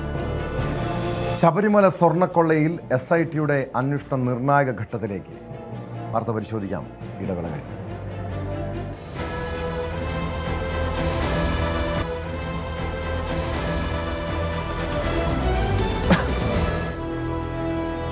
ശബരിമല സ്വർണ്ണക്കൊള്ളയിൽ SITയുടെ അന്വേഷണം നിർണായക ഘട്ടത്തിലേക്ക്. മുൻ ദേവസ്വം ബോർഡ് പ്രസിഡന്റ് PS പ്രശാന്തിന് ചോദ്യം ചെയ്യലിന് ഹാജരാകാൻ ഉടൻ നോട്ടീസ് നൽകിയേക്കും. UDF കൺവീനർ അടൂർ പ്രകാശിന്റെ മൊഴിയും വൈകാതെ രേഖപ്പെടുത്തുമെന്നാണ് സൂചന. അതിനിടെ ശബരിമല സ്വർണ്ണക്കൊള്ള കേസിന്റെ അന്വേഷണം CBI ഏൽപ്പിക്കണമെന്ന് ശുപാർശ ചെയ്ത് കേന്ദ്ര ഇന്റലിജൻസ് ബ്യൂറോ രംഗത്തെത്തി. കേസിന് അന്തർസംസ്ഥാനവോ അന്തർദേശീയവുമായ ബന്ധമുള്ളതിനാൽ യഥാർത്ഥ വസ്തുത പുറത്തുവരണമെങ്കിൽ CBI അന്വേഷണം വേണമെന്നാണ് ശുപാർശ. വിവരങ്ങളുമായി സാരംഗ് സുധാകരൻ ചേരുന്നുണ്ട് തിരുവനന്തപുരത്ത് നിന്ന്. സാരംഗ്, നേരത്തെ മുൻ പ്രതിപക്ഷ നേതാവ് രമേശ് ചെന്നിത്തല ഉൾപ്പെടെയുള്ളവർ ഈ ശബരിമല സ്വർണ്ണക്കൊള്ളയിൽ CBI അന്വേഷണം വേണമെന്നൊരു ആവശ്യം ഉന്നയിച്ചിരുന്നു. ഇപ്പോൾ കേന്ദ്ര ഇന്റലിജൻസും സമാനമായ രീതിയിലുള്ളൊരു നിർദ്ദേശമാണ് മുന്നോട്ട് വയ്ക്കുന്നത്. കാരണം നമുക്കറിയാം, ഈ കേസിൽ ഹൈക്കോടതിയുടെ തന്നെ നിരീക്ഷണമുള്ളതാണ്, അല്ലെങ്കിൽ കണ്ടെത്തലുകൾ ഉള്ളതാണ്. ഇതിന് പിന്നിൽ ഒരു അന്തർ സംസ്ഥാന അല്ലെങ്കിൽ ഒരു അന്താരാഷ്ട്ര വിഗ്രഹ കടത്ത് സംഘത്തിന് ഈ കേസിൽ ശബരിമല സ്വർണ്ണക്കൊള്ളയിൽ ബന്ധമുണ്ടോ എന്ന സംശയം കോടതിയും ഉന്നയിച്ചതാണ്. സ്വാഭാവികമായും കേരള പോലീസിലെ പ്രത്യേക അന്വേഷണ സംഘം ഇത് അന്വേഷിക്കുന്നുണ്ട്. ഹൈക്കോടതിയുടെ മേൽനോട്ടമുണ്ട്. പക്ഷേ ഇതിന് പിന്നിൽ വലിയൊരു റാക്കറ്റ് പ്രവർത്തിക്കുന്നതിനാൽ, ഒരു അന്തർ സംസ്ഥാന ബന്ധമുള്ളതിനാൽ CBI അന്വേഷണം ഉചിതമായിരിക്കും. ഈ കേന്ദ്ര ഇന്റലിജൻസിൻ്റെ ശുപാർശയുടെ അടിസ്ഥാനത്തിൽ ശബരിമല സ്വർണ്ണക്കൊള്ള അന്വേഷിക്കാൻ CBI എത്തുമോ? ടോം സൂചിപ്പിച്ചതുപോലെ തന്നെയാണ് കാര്യങ്ങളുടെ ഒരു രീതി എന്ന് പറയുന്നത്. കാരണം ഈ ഒരു ശബരിമല സ്വർണ്ണക്കൊള്ള തുടക്കത്തിൽ, അതായത് ഈ ഒരു കൊള്ള പുറത്തേക്ക് വരുന്നു, അന്വേഷണം ആരംഭിക്കുന്നു, ആ സമയത്ത് തന്നെ ഉണ്ടായിരുന്ന ഒരു ആരോപണം, പ്രതിപക്ഷമടക്കം ആരോപിച്ച ഒരു വിഷയമായിരുന്നു ഇത്. സംസ്ഥാനത്തിനകത്ത് മാത്രമല്ല, സംസ്ഥാനത്തിന് പുറത്തേക്കടക്കം എത്തിയിട്ടുള്ള വലിയൊരു കൊള്ളയാണ്. ഇതിന് പിന്നിൽ വലിയൊരു ഗൂഢാലോചന നടന്നിട്ടുണ്ട് എന്നടക്കമുള്ള ആരോപണം ഉണ്ടായിരുന്നു. അതിനെ പിൻപറ്റി പിന്നീട് BJP അടക്കം കേന്ദ്ര ഏജൻസിയുടെ ഒരു സാധ്യത മുൻനിർത്തിക്കൊണ്ട് BJP അടക്കം രംഗത്ത് വന്നിരുന്നു. അത് ശരിവെച്ചുകൊണ്ടുള്ള പല കാര്യങ്ങളുമാണ് ഇപ്പോൾ പുറത്തേക്ക് വരുന്നത്. അതായത് ഈ ഒരു ശബരിമല സ്വർണ്ണക്കൊള്ള കേസ്, അതിൽ ഈ ഒരു സ്വർണം മറ്റ് സംസ്ഥാനങ്ങളിലേക്ക് കൊണ്ടുപോയി, മാത്രമല്ല അമൂല്യമായ പല വസ്തുക്കളും ഇവിടെ നിന്നും നഷ്ടപ്പെട്ടിട്ടുണ്ടോ എന്നൊരു ചോദ്യം നിലനിൽക്കുന്നു. കഴിഞ്ഞ ദിവസമടക്കം പ്രഭാമണ്ഡലത്തിൽ നിന്നുള്ള സ്വർണ്ണമടക്കം ഇവിടെ നിന്ന് വേർതിരിച്ച് കൊള്ള നടത്തിയിട്ടുണ്ടെന്നടക്കമുള്ള വിവരങ്ങൾ വരുന്നു. ഇതൊരു വളരെ ആസൂത്രിതമായ ഒരു കൊള്ളയാണെന്നുള്ള കാര്യം തീർച്ചയാണ്. പക്ഷേ ഇതിൽ എത്രത്തോളം മറ്റ് സംസ്ഥാനങ്ങളിൽ നിന്നുള്ള പങ്കാളിത്തം ഉണ്ടായിട്ടുണ്ട് എന്നടക്കമുള്ള കാര്യങ്ങളിലേക്ക് SIT എത്തുന്നതേ ഉള്ളൂ. കാരണം അത്തരത്തിലുള്ള അന്വേഷണത്തിൽ ഇപ്പോൾ കേരളത്തിൽ നിന്നുള്ളൊരു അന്വേഷണ സംഘത്തിന് അതിൻ്റേതായ പരിമിതികളുണ്ട്. കാരണം അവരുടെ ഒരു അന്വേഷണ പരിധി മറ്റ് സംസ്ഥാനങ്ങളിലേക്ക് വ്യാപിപ്പിക്കുമ്പോൾ അവിടെ നിന്നും ലഭിക്കുന്ന ഒരു പിന്തുണ അടക്കമുള്ള കാര്യങ്ങളിൽ ചോദ്യചിഹ്നം നിലനിൽക്കുന്നു. അപ്പോൾ തന്നെ ഒരു കോടതിയുടെ ഒരു പരിഗണനയിൽ നിൽക്കുന്നൊരു വിഷയമായതുകൊണ്ട് ഇതിൽ ഒരു കേന്ദ്ര ഏജൻസിയുടെ സാധ്യത കൂടുതൽ സാധ്യത നിലനിൽക്കുന്നു. അതായത് വരും ദിവസങ്ങളിൽ കോടതിയുടെ ഒരു പരിഗണനയിൽ വരുന്നൊരു വിഷയം ഇത് കേന്ദ്ര ഏജൻസിക്ക് വിട്ടു നൽകണോ, കാരണം ശുപാർശ നിലനിൽക്കുന്നു. ഒപ്പം തന്നെ ഹൈക്കോടതിയായിരുന്നു തുടക്കം തൊട്ട് തന്നെ ഉന്നയിച്ചത് ഇതൊരു അന്താരാഷ്ട്ര പുരാവസ്തു തട്ടിപ്പ് സംഘത്തിലേക്ക് അടക്കം എത്തിയേക്കാവുന്നൊരു കാര്യമാണ് എന്ന് തുടക്കം തൊട്ട് തന്നെ ഹൈക്കോടതി അടക്കം ഒരു സംശയം പ്രകടിപ്പിച്ചിരുന്നു. അത് ശരിവെക്കുന്ന തരത്തിലുള്ള കണ്ടെത്തലുകൾ SIT നടത്തുകയും ചെയ്യുന്നു. അതുകൊണ്ട് തന്നെ ഈ ഒരു അന്വേഷണം കേന്ദ്ര ഏജൻസിയിലേക്ക് എത്തുമോ എന്ന കാര്യത്തിൽ ഒരു സാധ്യത, അതായത് കൂടുതൽ സാധ്യത ഇനി നിലനിൽക്കുന്നു. കാരണം ഈ ഒരു IB അടക്കം ഒരു സാധ്യത, ഒരു ശുപാർശ സമർപ്പിച്ചതുകൊണ്ട് കൂടുതൽ ഹൈക്കോടതി ഇപ്പോൾ കേന്ദ്ര ഏജൻസിയെ പരിഗണിക്കാനുള്ള സാധ്യത കൂടുതലായി നിലനിൽക്കുന്നുണ്ട്. അതിനൊപ്പം തന്നെ SITക്ക് മേൽ ഉണ്ടാകാൻ സാധ്യതയുള്ള സർക്കാരിൻ്റെ ഒരു സമ്മർദ്ദം, കാരണം തദ്ദേശ തെരഞ്ഞെടുപ്പിലടക്കം വലിയ കനത്ത തിരിച്ചടി നേരിട്ടു. വരുന്ന നിയമസഭാ തെരഞ്ഞെടുപ്പിൻ്റെ ഒരുക്കങ്ങൾ നടന്നുകൊണ്ടിരിക്കുന്നു. ആ സമയത്ത് ഈ ഒരു അന്വേഷണം കൂടുതൽ ഉന്നതരിലേക്ക് എത്തുക, അത് മുൻ ദേവസ്വം, അതായത് ഒരു ദേവസ്വം മന്ത്രിയിലേക്ക് അടക്കം എത്തി നിൽക്കുന്നു. ദേവസ്വം മന്ത്രിയെ വീണ്ടും ചോദ്യം ചെയ്യുന്നു എന്ന തരത്തിലുള്ള അഭ്യൂഹങ്ങൾ പടരുന്നു. ഒപ്പം തന്നെ PS പ്രശാന്തിനെ അടക്കം ഇനി വീണ്ടും ചോദ്യം ചെയ്യുമെന്നടക്കമുള്ള അഭ്യൂഹങ്ങൾ നിലനിൽക്കുന്നുണ്ട്. അതിലേക്ക് കടക്കുകയാണെന്നുണ്ടെങ്കിൽ ഇത് സർക്കാരിനെ കൂടുതൽ സമ്മർദ്ദത്തിലാക്കും എന്ന കാര്യം തീർച്ചയാണ്. അതുകൊണ്ട് ഈ ഒരു സമ്മർദ്ദം ഒഴിവാക്കണമെങ്കിൽ അത് കേന്ദ്ര ഏജൻസി ഇതിൻ്റെ ഒരു അന്വേഷണത്തിൻ്റെ വ്യാപ്തി വർദ്ധിപ്പിക്കുക. ഒപ്പം തന്നെ ഈ ഒരു സർക്കാരിൻ്റെ സമ്മർദ്ദം ഒഴിവാക്കിക്കൊണ്ട് സുഗമമായ അന്വേഷണം കൂടുതൽ ഉന്നതിലേക്ക് എത്തണമെങ്കിൽ അത് ഒരു കേന്ദ്ര ഏജൻസിക്ക് മാത്രമേ സാധിക്കുള്ളൂ എന്നൊരു കണ്ടെത്തൽ കൂടി ഹൈക്കോടതി നടത്തുകയാണെന്നുണ്ടെങ്കിൽ, കാരണം കുറച്ച് ദിവസങ്ങൾക്ക് മുൻപടക്കം ഹൈക്കോടതിയുടെ ഒരു കനത്ത വിമർശനം വന്നിരുന്നു ഈ ഒരു അന്വേഷണത്തിൽ ഒരു അലംഭാവം നേരിടുന്നു എന്നടക്കമുള്ള രീതിയിൽ. മാത്രമല്ല പ്രതിപക്ഷ നേതാവ് അടക്കം ഉന്നയിച്ചൊരു ആരോപണം, മുഖ്യമന്ത്രിയുടെ ഓഫീസിൽ നിന്നുള്ള 2 മുതിർന്ന IPS ഉദ്യോഗസ്ഥർ അന്വേഷണ സംഘത്തിൻ്റെ മേലെ ഒരു സമ്മർദ്ദം ചെലുത്തുന്നു എന്നടക്കമുള്ള ആരോപണങ്ങൾ നിലനിൽക്കുന്ന സാഹചര്യത്തിൽ ഇതൊരു കേന്ദ്ര ഏജൻസിയിലേക്ക് എത്താനുള്ള സാധ്യത വളരെ വലുതുമാണ്. ഒപ്പം തന്നെ ഡിമണി അടക്കം തീർച്ചയായും അത്തരം ഇടപെടലുകൾ ഉണ്ടാകാം. വലിയ രീതിയിലുള്ള സമ്മർദ്ദം ഈ അന്വേഷണ ഉദ്യോഗസ്ഥർക്ക് മേലുണ്ടാകാം. അത് ഹൈക്കോടതിയുടെ മേൽനോട്ടമൊക്കെ ഉണ്ടെങ്കിൽ പോലും സാരംഗ്, ഇവിടെ നമുക്കറിയാം ഈ പ്രത്യേക അന്വേഷണ സംഘം ഈ കേസ് അന്വേഷിക്കുന്നുണ്ട്. പക്ഷേ മുൻ മന്ത്രിയെ ചോദ്യം ചെയ്തത് അവർ രഹസ്യമായി വെക്കുന്നു. ദിവസങ്ങൾക്ക് ശേഷമാണ് ഈ വിവരങ്ങൾ പുറത്തു വരുന്നത്. പക്ഷേ UDF കൺവീനറെ അടൂർ പ്രകാശിനെ മൊഴിയെടുക്കുമെന്ന വിവരം അതവർ പുറത്തുവിടുന്നു. അതായത് ഞങ്ങൾ ഈ സർക്കാരുമായി ബന്ധപ്പെട്ടവർക്ക്, ഇടതുപക്ഷക്കാർക്ക് മാത്രമല്ല ഇതിൽ ബന്ധം, മറ്റ് UDFിലുള്ളവർക്കും ബന്ധമുണ്ട്, കോൺഗ്രസ്സുകാർക്കും ബന്ധമുണ്ടെന്ന് വരുത്തി തീർക്കാനുള്ള ശ്രമം നടക്കുന്നു. സോണിയാഗാന്ധിയുമായി കൂടിക്കാഴ്ച നടത്തി, പോറ്റിയും സോണിയാഗാന്ധി തമ്മിൽ കൂടിക്കാഴ്ച നടത്തിയെന്ന് പറഞ്ഞ് അതിൻ്റെ പേരിൽ UDF നേതാക്കളെ ആക്ഷേപിക്കുന്ന രീതിയിലേക്ക്, ഒരു കടന്നാക്രമണം നടത്തുന്ന രീതിയിലേക്ക് മുഖ്യമന്ത്രി പോകുന്നു. പക്ഷേ ഈ ശബരിമലയിലെ സ്വർണം കട്ടതിൻ്റെ ഉത്തരവാദിത്തത്തിൽ നിന്ന് ഒഴിഞ്ഞു മാറാൻ സർക്കാരിന് കഴിയില്ല, ദേവസ്വം ബോർഡിനും ദേവസ്വം വകുപ്പിനും കഴിയില്ല. പക്ഷെ ആ രീതിയിലുള്ള ഒരു അന്വേഷണത്തിൽ ഏതെങ്കിലും രീതിയിലുള്ള ഒരു അലംഭാവം ഈ പ്രത്യേക അന്വേഷണ സംഘത്തിൻ്റെ ഭാഗത്തു നിന്നുണ്ടോ, അല്ലെങ്കിൽ ആരെങ്കിലൊക്കെ രക്ഷപ്പെടുത്താൻ വേണ്ടിയുള്ള, അല്ലെങ്കിൽ കേസ് ഈ കോടതി പലതവണ താക്കീത് നൽകുന്നുണ്ട്, കൃത്യമായ വിമർശനം ഉന്നയിക്കുന്നുണ്ട്. പക്ഷെ എങ്കിൽ പോലും പല ഉന്നതരെയും സംരക്ഷിക്കാനുള്ള നീക്കം നടക്കുന്നുണ്ടോ സാരംഗേ? തീർച്ചയായും. കാരണം ഉന്നതരിലേക്ക് വളരെ പെട്ടെന്ന് എത്താതിരിക്കാനുള്ളൊരു സമ്മർദ്ദം, അത്തരത്തിലുള്ള സമ്മർദ്ദം നടന്നിട്ടുണ്ട് എന്ന കാര്യം തീർച്ചയാണ്. കാരണം തദ്ദേശ തിരഞ്ഞെടുപ്പിൻ്റെ സമയത്തടക്കം ഉണ്ടായിരുന്ന ഒരു അലംഭാവമാണ് പിന്നീട് ഹൈക്കോടതി ചൂണ്ടിക്കാണിച്ചത്. പക്ഷേ വരും ദിവസങ്ങളിൽ അങ്ങനെ ഒരു അലംഭാവം കാണിക്കുകയോ ഉന്നതരിലേക്ക് എത്താതിരിക്കാനുള്ളൊരു രീതി അല്ലെങ്കിൽ ഒരു പ്രവൃത്തി ഉണ്ടാവുകയോ ചെയ്താൽ അത് ഹൈക്കോടതിയുടെ ഭാഗത്തു നിന്നും നടപടികളിലേക്ക് അടക്കം കടക്കാനുള്ളൊരു സാധ്യതയുണ്ട്. കാരണം ഇപ്പോൾ ടോം സൂചിപ്പിച്ചതുപോലെ തന്നെ കേന്ദ്ര ഏജൻസിയുടെ സാധ്യത നിലനിൽക്കുന്നതുകൊണ്ട് തന്നെ അലംഭാവം കാണിക്കുകയാണെന്നുണ്ടെങ്കിൽ ഉന്നതരിലേക്ക് എത്താൻ മടി കാണിക്കുന്നു. ഒപ്പം തന്നെ ഇതിൽ രാഷ്ട്രീയ പ്രേരിതമായ രീതിയിലുള്ള തീരുമാനങ്ങൾ ഇപ്പോൾ ടോം സൂചിപ്പിച്ച പോലെ തന്നെ കോൺഗ്രസിലേക്ക് ഈ ഒരു അന്വേഷണം എത്തി നിൽക്കുന്നു. അതിൽ രാഷ്ട്രീയം കാണുന്നതിന് പകരം അതിലുപരി ഒരു അന്വേഷണത്തിന്റെ ഭാഗമായി മാത്രം ഇതിന് കാണുകയാണെന്നുണ്ടെങ്കിൽ ഹൈക്കോടതി ആ രീതിയിൽ മാത്രമായിരിക്കും ഇത് കാണുക. പക്ഷേ ഇതൊരു രാഷ്ട്രീയ സമ്മർദ്ദം ഒഴിവാക്കാൻ വേണ്ടിയുള്ള രീതിയിലുള്ള നീക്കങ്ങൾ ഉണ്ടാവുകയാണെന്നുണ്ടെങ്കിൽ അത് വീണ്ടും ഈ ഒരു അന്വേഷണം SITയുടെ കയ്യിൽ നിന്നും തെന്നിപ്പോകാനുള്ള ഒരു സാധ്യത കൂടുതലാണ്. അതുകൊണ്ട് തന്നെ ഇത് വളരെ വിദഗ്ധമായി, അതായത് വളരെ കൃത്യതയോടുകൂടി കൈകാര്യം ചെയ്തില്ല എങ്കിൽ ഇത്രയും കാലം ഉണ്ടാക്കിയെടുത്ത ഒരു അന്വേഷണ പുരോഗതി അടക്കം കൈവിട്ടു പോകും. കാരണം അന്വേഷണം പൂർണ്ണമായി SITയിൽ നിന്നും കേന്ദ്ര ഏജൻസിയിലേക്ക് എത്തുകയാണെന്നുണ്ടെങ്കിൽ അന്വേഷണത്തിൻ്റെ സ്വഭാവവും അതിൻ്റെ രീതിയും എല്ലാം മാറ്റം വരും. കാരണം കേന്ദ്ര ഏജൻസികളുടെ രീതി ഒരു കേരളത്തിൽ നിന്ന് മാത്രമുള്ള ഒരു പോലീസിൻ്റെ ഒരു രീതിയിൽ നിന്നായിരിക്കില്ല, ഇതിൻ്റെ അന്താരാഷ്ട്ര ബന്ധങ്ങളിൽ നിന്ന് ആരംഭിച്ച് ഇതിൻ്റെ ഗൂഢാലോചനയിലേക്ക് എത്തുന്ന രീതിയിലേക്കായിരിക്കും അന്വേഷണം മാറുക. അത്തരത്തിലുള്ളൊരു മാറ്റം SITയും ആഗ്രഹിക്കുന്നില്ല, ഒപ്പം തന്നെ ഭരണ സംവിധാനത്തിൽ നിൽക്കുന്നവരും ആഗ്രഹിക്കുന്നില്ല. കാരണം അത് പിന്നീട് രാഷ്ട്രീയ ലാഭത്തിലേക്ക് അടക്കം കാര്യങ്ങൾ കടക്കും. കാരണം ഒരു നിയമസഭാ ഇലക്ഷൻ വാതിൽക്കൽ എത്തി നിൽക്കുന്ന സമയത്ത് അന്വേഷണം കേന്ദ്ര ഏജൻസിയിലേക്ക് എത്തുകയാണെന്നുണ്ടെങ്കിൽ നിയമസഭാ തെരഞ്ഞെടുപ്പിൽ അത് വലിയ തിരിച്ചടിയിലേക്ക് എത്തുമെന്നുള്ള കാര്യം തീർച്ചയാണ്. കാരണം ഇപ്പോൾ ഒരു സംശയത്തിൻ്റെ പേരിൽ പല ഉന്നതരെയും അറസ്റ്റ് ചെയ്യുകയും ഒപ്പം തന്നെ ചോദ്യം ചെയ്യാൻ വിളിപ്പിച്ചെങ്കിലും കേന്ദ്ര ഏജൻസിയുടെ ഇടപെടൽ വരികയാണെന്നുണ്ടെങ്കിൽ അത് നേരിട്ടുള്ള അറസ്റ്റിലേക്കും ഒപ്പം അങ്ങനെയുള്ള കാര്യങ്ങളിലേക്ക് കടക്കുകയാണെന്നുണ്ടെങ്കിൽ അത് വലിയൊരു രാഷ്ട്രീയ വിവാദത്തിലേക്ക് കടക്കും. അത്തരം അനാവശ്യ വിവാദങ്ങൾ ഒഴിവാക്കിക്കൊണ്ട് സുഗമമായി അന്വേഷണം നടക്കുന്നു അല്ലെങ്കിൽ നടത്താനുള്ള ഒരു സൗകര്യം ഒരുക്കി നൽകുന്നു എന്നൊരു ചിത്രം നിലനിർത്താൻ ഇപ്പോൾ സർക്കാർ അടക്കം ശ്രമിക്കുന്നുണ്ട്. പക്ഷേ അതിനൊപ്പം തന്നെ രാഷ്ട്രീയ പ്രതിരോധം എന്ന തരത്തിലാണ് ഇപ്പോൾ സോണിയാഗാന്ധിക്കൊപ്പമുള്ള ചിത്രങ്ങൾ പുറത്തു വരുന്നു. ഒപ്പം ഈ ഒരു അടൂർ പ്രകാശിനൊപ്പമുള്ള ഈ ഒരു അന്വേഷണത്തിൻ്റെ രീതി, അടൂർ പ്രകാശിന് ഈ ഒരു കേസുമായി ബന്ധപ്പെട്ടുള്ള ബന്ധം ഈ ഒരു അന്വേഷണ സംഘം അന്വേഷിക്കുന്നു. അങ്ങനെ അതായത് ഈ ഒരു CPMലേക്ക് മാത്രം അല്ലെങ്കിൽ ഭരണമുന്നണിയിൽ മാത്രം ഒതുങ്ങി നിൽക്കുന്ന ഒരു വിഷയമല്ല ഇത്. പ്രതിപക്ഷത്തിരിക്കുന്നവരും ഇതിൽ പങ്കാളികളായിട്ടുണ്ട് അല്ലെങ്കിൽ അവരും ഇതിൻ്റെ വിഹിതം പറ്റിയിട്ടുണ്ട് എന്നൊരു ചിത്രം പതുക്കെ തെളിഞ്ഞു വരുന്നു എന്ന തരത്തിലേക്കടക്കം രാഷ്ട്രീയ പ്രതിരോധം തീർക്കാനും CPM ശ്രമിക്കുന്നുണ്ട് എന്ന കാര്യം തീർച്ചയാണ്. പക്ഷേ അപ്പോഴും അന്വേഷണ പുരോഗതി മാത്രമായിരിക്കും അല്ലെങ്കിൽ അന്വേഷണത്തിൻ്റെ ഭാവം അല്ലെങ്കിൽ അതിൻ്റെ ഒരു രീതി മാത്രമായിരിക്കും ഹൈക്കോടതി വിലയിരുത്തുക. ഇത്തരത്തിലുള്ള രാഷ്ട്രീയപരമായ കാര്യങ്ങളടക്കം ഹൈക്കോടതി നിരീക്ഷിക്കാൻ സാധ്യതയില്ല. അങ്ങനെ അന്വേഷണ പുരോഗതിയിൽ എന്തെങ്കിലും അലംഭാവം കാണിക്കുകയാണെന്നുണ്ടെങ്കിൽ കൃത്യമായി നടപടി ഉണ്ടാകാനുള്ള സാധ്യതയുണ്ട്. ഒപ്പം തന്നെ കഴിഞ്ഞ ദിവസം പറഞ്ഞതുപോലെ നമ്മൾ വാർത്ത കൊടുത്തതുപോലെ തന്നെ കൂടുതൽ ഭാഗങ്ങളിൽ ഈ ഒരു സ്വർണ്ണക്കൊള്ള നടന്നിരിക്കുന്നു. മാത്രമല്ല അമൂല്യമായ പല വസ്തുക്കളും ഭക്തരടക്കം ഇവിടെ സംഭാവന അല്ലെങ്കിൽ ഭഗവാന് സമർപ്പിക്കുന്ന ഒരു രീതി അടക്കമുണ്ട്. അതിലടക്കം അതായത് ഒരു ക്ഷേത്രം, ശബരിമല ക്ഷേത്രം എന്നതിൽ മാത്രം ഒതുങ്ങി നിൽക്കാതെ കേരളത്തിലെ മറ്റ് പല ക്ഷേത്രങ്ങളിലേക്ക് അടക്കം ശ്രദ്ധ കേന്ദ്രീകരിച്ചിട്ടുണ്ടോ എന്നടക്കമുള്ള അന്വേഷണം ഇനി വരും ദിവസങ്ങളിൽ ഉണ്ടാകും. കേട്ടോ, എന്തായാലും ശബരിമല സ്വർണ്ണക്കൊള്ളയിൽ CBI എത്തുമോ എന്നാണ് ഏവരും ഉറ്റുനോക്കുന്നത്. കേന്ദ്ര ഇന്റലിജൻസ് ബ്യൂറോ ഇതുമായി ബന്ധപ്പെട്ട റിപ്പോർട്ട് കേന്ദ്രത്തിന് കൈമാറിയിട്ടുണ്ട്. വടക്കൻ പറവൂരിൽ പ്രസവത്തിന് പിന്നാലെ യുവതി മരിച്ചത് ചികിത്സാ പിഴവ് കാരണമെന്ന ആരോപണം.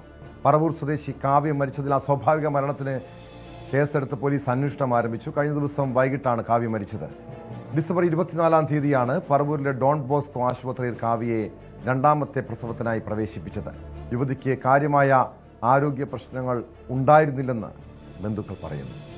ഞങ്ങൾക്ക് കൃത്യസമയത്ത് കുട്ടിക്ക് വേണ്ടതായ എന്താണ് അവിടെ സംഭവിച്ചിരിക്കുന്നതെന്നോ അതിന്റെ ഗൗരവം എന്താണെന്ന് ഞങ്ങളെ ബോധ്യപ്പെടുത്തിയിട്ടില്ല.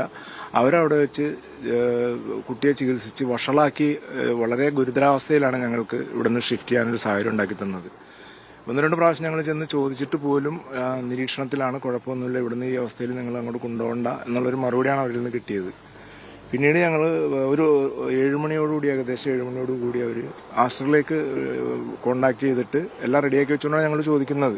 അപ്പോൾ അത്രയും ഗൗരവമായ ഒരു അവസ്ഥ അവർക്കറിയാമായിരുന്നിട്ട് ഞങ്ങളോടത് പറഞ്ഞിട്ടുണ്ടായിരുന്നില്ല. അതിനിടെ ആരോപണം നിഷേധിച്ച് രംഗത്തെത്തിയ ആശുപത്രി അധികൃതർ ചികിത്സാ പിഴവ് ഉണ്ടായിട്ടില്ലെന്ന വിശദീകരണമാണ് നൽകുന്നത്. ഇവിടുന്ന് നമ്മൾ ഹൃദയസ്തംഭനം ഉണ്ടായത് പറഞ്ഞല്ലോ, അതിന് മുമ്പ് ബ്ലീഡിങ് ഉണ്ടായല്ലോ. ഈ 2 അവസ്ഥയെല്ലാം നമ്മൾ ഇവിടുന്ന് റിസസിറ്റേറ്റ് ചെയ്ത് ആണ് രോഗിയെ ഇവിടുന്ന് പോകുമ്പോൾ എല്ലാം നോർമലായിട്ടാണ് നമ്മൾ അങ്ങോട്ട് വിട്ടത്. അവർ ഈ വെന്റിലേറ്ററിൻ്റെ ഒരു തുടർ ചികിത്സ ആവശ്യം വന്നതുകൊണ്ട് മാത്രമാണ് നമ്മൾ അങ്ങോട്ട് ഷിഫ്റ്റ് ചെയ്തത്. ഇവിടുന്ന് പോകുന്നിടം വരേക്കും ഈ പറഞ്ഞ ആന്തരികാവയവങ്ങൾക്ക് പ്രശ്നങ്ങളൊന്നും ഉണ്ടായിരുന്നില്ല. വിശദാംശങ്ങളുമായി കൊച്ചിയിൽ നിന്ന് നവമി ദിനേശ് ചേരുന്നുണ്ട്. നവമി, ഒരു ചികിത്സാ പിഴവ് മൂലം യുവതി മരിച്ചതാണ് കുടുംബത്തിൻ്റെ ആരോപണം. ഇത് ആശുപത്രി അധികൃതർ നിഷേധിക്കുന്നുണ്ട്. എന്താണ് കുടുംബവും ആശുപത്രി അധികൃതരും വ്യക്തമാക്കുന്നത്?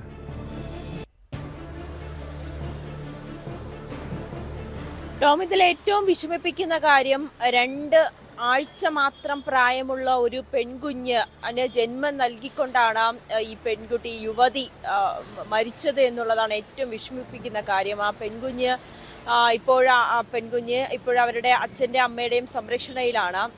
ഭർത്താവ്, ഈ മരിച്ച സൗമ്യയുടെ ഭർത്താവ് അടക്കം വലിയ വേദനയിൽ തന്നെയാണ് നിൽക്കുന്നത്. ഈ കുടുംബം ആരോപിക്കുന്നത്, അതായത് 24-ാം തീയതി ക്രിസ്മസിന്റെ തലേ ദിവസം ആണ് ആശുപത്രിയിൽ എത്തിച്ചത്. 25-ാം തീയതി ഒരു കുഞ്ഞിന് ജന്മം നൽകുകയും ചെയ്തു. അതിനെ തുടർന്നുണ്ടായ രക്തസ്രാവം, അമിതമായിട്ടുള്ള രക്തസ്രാവം ഉണ്ടായി. പെട്ടെന്ന് വേണ്ട ചികിത്സയൊക്കെ നൽകിയെങ്കിൽ പോലും ആ രക്തസ്രാവം നിയന്ത്രിക്കാൻ കഴിഞ്ഞില്ല. ഉടനെ തന്നെ ഈ പെൺകുട്ടിയുടെ യൂട്രസ് റിമൂവ് ചെയ്യണമെന്ന് ഡോക്ടർമാർ നിർദ്ദേശം നൽകി. ഇതിന്റെ അടിസ്ഥാനത്തിൽ കുടുംബത്തെ കാര്യങ്ങൾ പറഞ്ഞ് ബോധിപ്പിക്കുകയും അവരിൽ നിന്നും സമ്മതപത്രം വാങ്ങുകയും ചെയ്തു. ഈ യുവതിയുടെ ജീവൻ രക്ഷിക്കുന്നതിന് വേണ്ടി കുടുംബം അതിന് സമ്മതിച്ചു, ഒപ്പിട്ട് നൽകി. പിന്നീട് ഈ അബോർഷൻ ഇത് ചെയ്തതിന് ശേഷം, അതായത് സർജറി ചെയ്തതിന് ശേഷമാണ് ഹാർട്ട് അറ്റാക്ക് വരികയും പിന്നീട് പെൺകുട്ടിയുടെ നില ഗുരുതരമാക്കുകയും ചെയ്തു. ആ സമയത്തൊക്കെ ഈ കുടുംബം ചോദിക്കുന്നുണ്ട്, മറ്റേതെങ്കിലും ആശുപത്രിയിലേക്ക്, വിദഗ്ധ ചികിത്സ നൽകുന്നതിന് വേണ്ടി മറ്റേതെങ്കിലും ആശുപത്രിയിലേക്ക് കൊണ്ടുപോകണമോ എന്നൊക്കെ ചോദിക്കുന്നുണ്ട്. പക്ഷെ ഡോക്ടർമാർ പറയുന്നത് വേണ്ട, കൊണ്ടുപോകേണ്ടതില്ല, ഇവിടെ തന്നെ വിദഗ്ധമായിട്ടുള്ള ചികിത്സ നൽകുന്നുണ്ടെന്നാണ്. അതിനിടയിൽ ഈ രക്തസ്രാവം കൂടിയതിനെ തുടർന്ന് ഈ ആശുപത്രിയിൽ തന്നെ ബ്ലഡ് ബാങ്കിൽ രക്തമുണ്ടായിരുന്നില്ല എന്ന് കൂടി കുടുംബം പറയുന്നുണ്ട്. പിന്നീട് ആലുവയിലെ മറ്റൊരു ബ്ലഡ് ബാങ്കിൽ പോയാണ് ബ്ലഡ് കൊണ്ടുവന്ന് ഈ യുവതിക്ക് നൽകിയതെന്നൊക്കെ കുടുംബം പറയുന്നുണ്ട്. പക്ഷെ അതിനെയൊക്കെ പൂർണ്ണമായും ഈ ആശുപത്രി അധികൃതർ നിഷേധിക്കുന്നുണ്ട്. ഒടുവിൽ ഗുരുതരമായതിനെ തുടർന്ന്, അതായത് ഹൃദയാഘാതമുണ്ടായി, അതിനുശേഷവും ചികിത്സ നൽകിയിട്ടും പെൺകുട്ടി തിരിച്ച് ജീവിതത്തിലേക്ക് വരാൻ ബുദ്ധിമുട്ടിയത് കൊണ്ട് തന്നെയാണ് കുടുംബം ആവശ്യപ്പെട്ടതിനെ തുടർന്ന് മെഡിക്കൽ ട്രസ്റ്റ് ആസ്റ്റർ മെഡിസിറ്റിയിലേക്ക് കൊണ്ടുപോവുകയായിരുന്നു. അവിടുത്തെ തന്നെ ആംബുലൻസ് എത്തിയാണ് ആസ്റ്ററിലേക്ക് കൊണ്ടുപോയത്. അവിടെയും ഈ കുടുംബത്തോട് ഡോക്ടർമാർ പറഞ്ഞത്, അവിടെ എത്തിക്കുമ്പോഴേക്കും പെൺകുട്ടിയുടെ നില ഗുരുതരമായിരുന്നു, അവരുടെ ആന്തരിക അവയവങ്ങളിലൊക്കെ ക്ഷതമേൽക്കുകയും ഒക്കെ ചെയ്തിരുന്നു എന്ന് ഈ ഡോക്ടർമാർ വ്യക്തമാക്കി. പിന്നീടാണ് കുടുംബം പറയുന്നത്, ഈ ഡോൺ ബോസ്കോ ആശുപത്രിയിലുള്ള ചികിത്സാ പിഴവാണ് ഈ യുവതിയുടെ ജീവൻ നഷ്ടപ്പെടാൻ കാരണമെന്നാണ് കുടുംബം ആരോപിക്കുന്നത്. ഇതിനെ തുടർന്ന് ഇപ്പോൾ ആരോഗ്യമന്ത്രിക്കും മുഖ്യമന്ത്രിക്കും അടക്കം പരാതി നൽകുവാനും കുടുംബം തീരുമാനിച്ചിട്ടുണ്ട്. വടക്കേക്കര പോലീസ് കേസെടുത്തിട്ടുണ്ട്. വിശദമായ അന്വേഷണത്തിന് ശേഷമായിരിക്കും ആശുപത്രിയെയും പ്രതി ചേർക്കുക എന്നാണ് ഇപ്പോൾ പോലീസിൽ നിന്നും മനസ്സിലാകുന്നത്. അതിനിടയിൽ ആശുപത്രിയുമായി ബന്ധപ്പെടുമ്പോൾ അവരിന്ന് ഒരു വിശദീകരണം നൽകി. അവർ പറയുന്നത് പ്രകാരം സാധാരണ ഈ പ്രസവം കഴിഞ്ഞ് ഇത്തരത്തിലുള്ളൊരു രക്തസ്രാവം സാധാരണ ഉണ്ടാകാറില്ല, അപൂർവമായിട്ട് മാത്രമേ ഉണ്ടാകാറുള്ളൂ. അങ്ങനെ ഒരു അപൂർവമായിട്ടുള്ള രക്തസ്രാവം തന്നെയായിരുന്നു ഈ യുവതിക്ക് സംഭവിച്ചത്. കൃത്യമായിട്ടുള്ള ചികിത്സകൾ നൽകുകയും ചെയ്തു.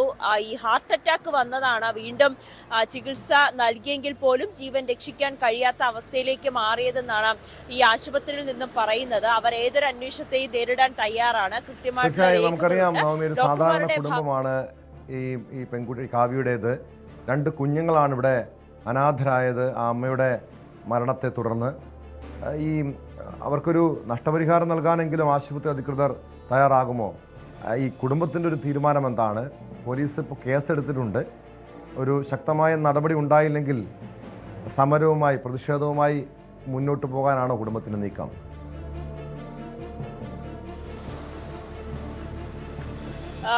വളരെ തകർന്ന ഒരു മാനസികാവസ്ഥയിലാണ് കുടുംബമുള്ളത്. ഇന്നലെ ആയിരുന്നു ഈ കാവ്യമോളുടെ സംസ്കാരം നടന്നത്. ഇന്നിപ്പോൾ മാധ്യമങ്ങളോടടക്കം പ്രതികരിക്കുമ്പോൾ പോലും വളരെ വൈകാരികമായിട്ടുള്ള ഒരു പ്രതികരണമാണ് അച്ഛൻ്റെ ഭാഗത്തു നിന്നും ഉണ്ടായത്. പിന്നീട് ബന്ധുക്കളാണ് മാധ്യമങ്ങളോട് സംസാരിച്ചത്. ഭർത്താവും ഏറെക്കുറെ മാനസികമായി തകർന്ന അവസ്ഥയിലാണ്. 2 കുഞ്ഞുങ്ങളാണുള്ളത്. അതിലേറ്റവും, അതായത് ഇപ്പോൾ ജന്മം നൽകിയ കുഞ്ഞിന് 2 ആഴ്ച മാത്രമേ ആയിട്ടുള്ളൂ. അതിൻ്റെയും ഒരു മാനസികാവസ്ഥ, ആ ഒരു കുഞ്ഞിൻ്റെ കാണുമ്പോൾ പോലും ആ അച്ഛനും അല്ലെങ്കിൽ ആ കുടുംബത്തിനും വലിയ മാനസിക വിഷമത്തിലാണ്. ഇതിനുശേഷം തുടർ നടപടികൾ അല്ലെങ്കിൽ പോലീസിന്റെ ഭാഗത്തു നിന്നും കൃത്യമായിട്ടുള്ള ഒരു അന്വേഷണം ഉണ്ടായിട്ടില്ലെങ്കിൽ കടുത്ത നടപടികളിലേക്ക് അല്ലെങ്കിൽ കടുത്ത പ്രതിഷേധവുമായി പോകാൻ തന്നെയാണ് കുടുംബം തീരുമാനിച്ചിരിക്കുന്നത്. വടക്കേക്കര പോലീസിന് പരാതി നൽകി. പോലീസ് കേസ് രജിസ്റ്റർ ചെയ്തിട്ടുണ്ട്. വിശദമായി പരിശോധിച്ച ശേഷം കൂടുതൽ നടപടികളിലേക്ക് കടക്കാമെന്നാണ് പോലീസ് പറയുന്നത്. പോസ്റ്റ്മോർട്ടം റിപ്പോർട്ട് ലഭിച്ചതിൽ ആന്തരിക രക്തസ്രാവം തന്നെയാണ് മരണകാരണം എന്നാണ് അറിയാൻ സാധിക്കുന്നത്. പോസ്റ്റ്മോർട്ടത്തിലും അങ്ങനെയാണ് പറയുന്നത്. കൃത്യമായിട്ടുള്ള തെളിവുകൾ ശേഖരിച്ചതിന് ശേഷം തുടർ നടപടികളിലേക്ക് കോടതി അടക്കം സമീപിക്കാനാണ് കുടുംബം തീരുമാനിച്ചിരിക്കുന്നത്. ഒപ്പം മുഖ്യമന്ത്രിക്കും ആരോഗ്യമന്ത്രിക്കും ഈ ആശുപത്രിയുടെ അനാസ്ഥ ചൂണ്ടിക്കാട്ടിക്കൊണ്ട് പരാതി നൽകുവാനും അവർ തീരുമാനമായിട്ടുണ്ട്. പക്ഷേ ഈ കുടുംബത്തിന് ഏതെങ്കിലും വിധത്തിലുള്ള നഷ്ടപരിഹാരം നൽകുവാൻ ഇപ്പോഴും ആശുപത്രി തയ്യാറായിട്ടില്ല. അവർ പറയുന്നത് തങ്ങളുടെ ഭാഗത്ത് മറ്റ് തെറ്റുകളൊന്നും തന്നെ ഇല്ല, അവർ കൃത്യമായി തന്നെ എല്ലാ ചികിത്സയും നൽകി, വിദഗ്ധമായിട്ടുള്ള ഡോക്ടർമാർ ആ സമയത്തുണ്ടായിരുന്നു. ഈ കുടുംബം പറയുന്നത് പോലെ തന്നെ ഈ സമയത്ത് രക്തം കിട്ടിയില്ല, ബ്ലഡ് ഉണ്ടായില്ല എന്ന ആരോപണങ്ങളൊക്കെ പൂർണ്ണമായും നിഷേധിക്കുന്നുണ്ട്. സാധാരണ ഒരു യുവതിയെ പ്രസവത്തിനായി കൊണ്ടുവരുമ്പോൾ അവരുടെ ബ്ലഡ് ഗ്രൂപ്പ് ഏതാണോ അതനുസരിച്ചിട്ടുള്ള ബ്ലഡ് നേരത്തെ തന്നെ തയ്യാറാക്കി വെക്കുകയും ചെയ്യും. അങ്ങനെ തന്നെയാണ് ഇവിടെയും ചെയ്തിരിക്കുന്നത് എന്ന വാദത്തിൽ ഉറച്ചു നിൽക്കുകയാണ് ആശുപത്രി വൃത്തങ്ങളും. എന്തായാലും ഈ ജീവൻ നഷ്ടപ്പെട്ടു, യുവതിയുടെ ജീവൻ നഷ്ടപ്പെട്ടു എന്നുള്ളതാണ് ഏറ്റവും വിഷമകരമായിട്ടുള്ള കാര്യം. അത് ആരുടെ ഭാഗത്താണ് തെറ്റെങ്കിൽ പോലും അനാഥരായിരിക്കുന്നത് 2 പിഞ്ചു കുഞ്ഞുങ്ങളാണ്. അതിൽ ഇപ്പോൾ പ്രസവിച്ച കുഞ്ഞിന് 2 ആഴ്ച മാത്രമേ പ്രായമുള്ളൂ എന്നുള്ളതും ഏറെ വിഷമിപ്പിക്കുന്ന ഒരു കാര്യം തന്നെയാണ് കേട്ടോ. തീർച്ചയായും അതാണ് നവമി സൂചിപ്പിച്ചതുപോലെ 2 കുഞ്ഞുങ്ങളുടെ അവസ്ഥ. ഒരു 12 ദിവസം മാത്രം പ്രായമുള്ള ഒരു കുഞ്ഞ്, അമ്മയുടെ മരണത്തെ തുടർന്ന് 2 കുട്ടികളാണ് ഇവിടെ അനാഥരായത്. ആ കുടുംബം ഒരു നിയമ പോരാട്ടത്തിലാണ്. ഈ ചികിത്സാ പിഴവാണ് മരണകാരണമെന്ന് അവർ ആരോപിക്കുന്നു. പക്ഷേ ആരോപണം നിഷേധിച്ച് ആശുപത്രി അധികൃതർ രംഗത്തെത്തിയിട്ടുണ്ട്. സ്പോട്ട് ലൈവ് പൂർണ്ണമാവുന്നു. നമസ്കാരം.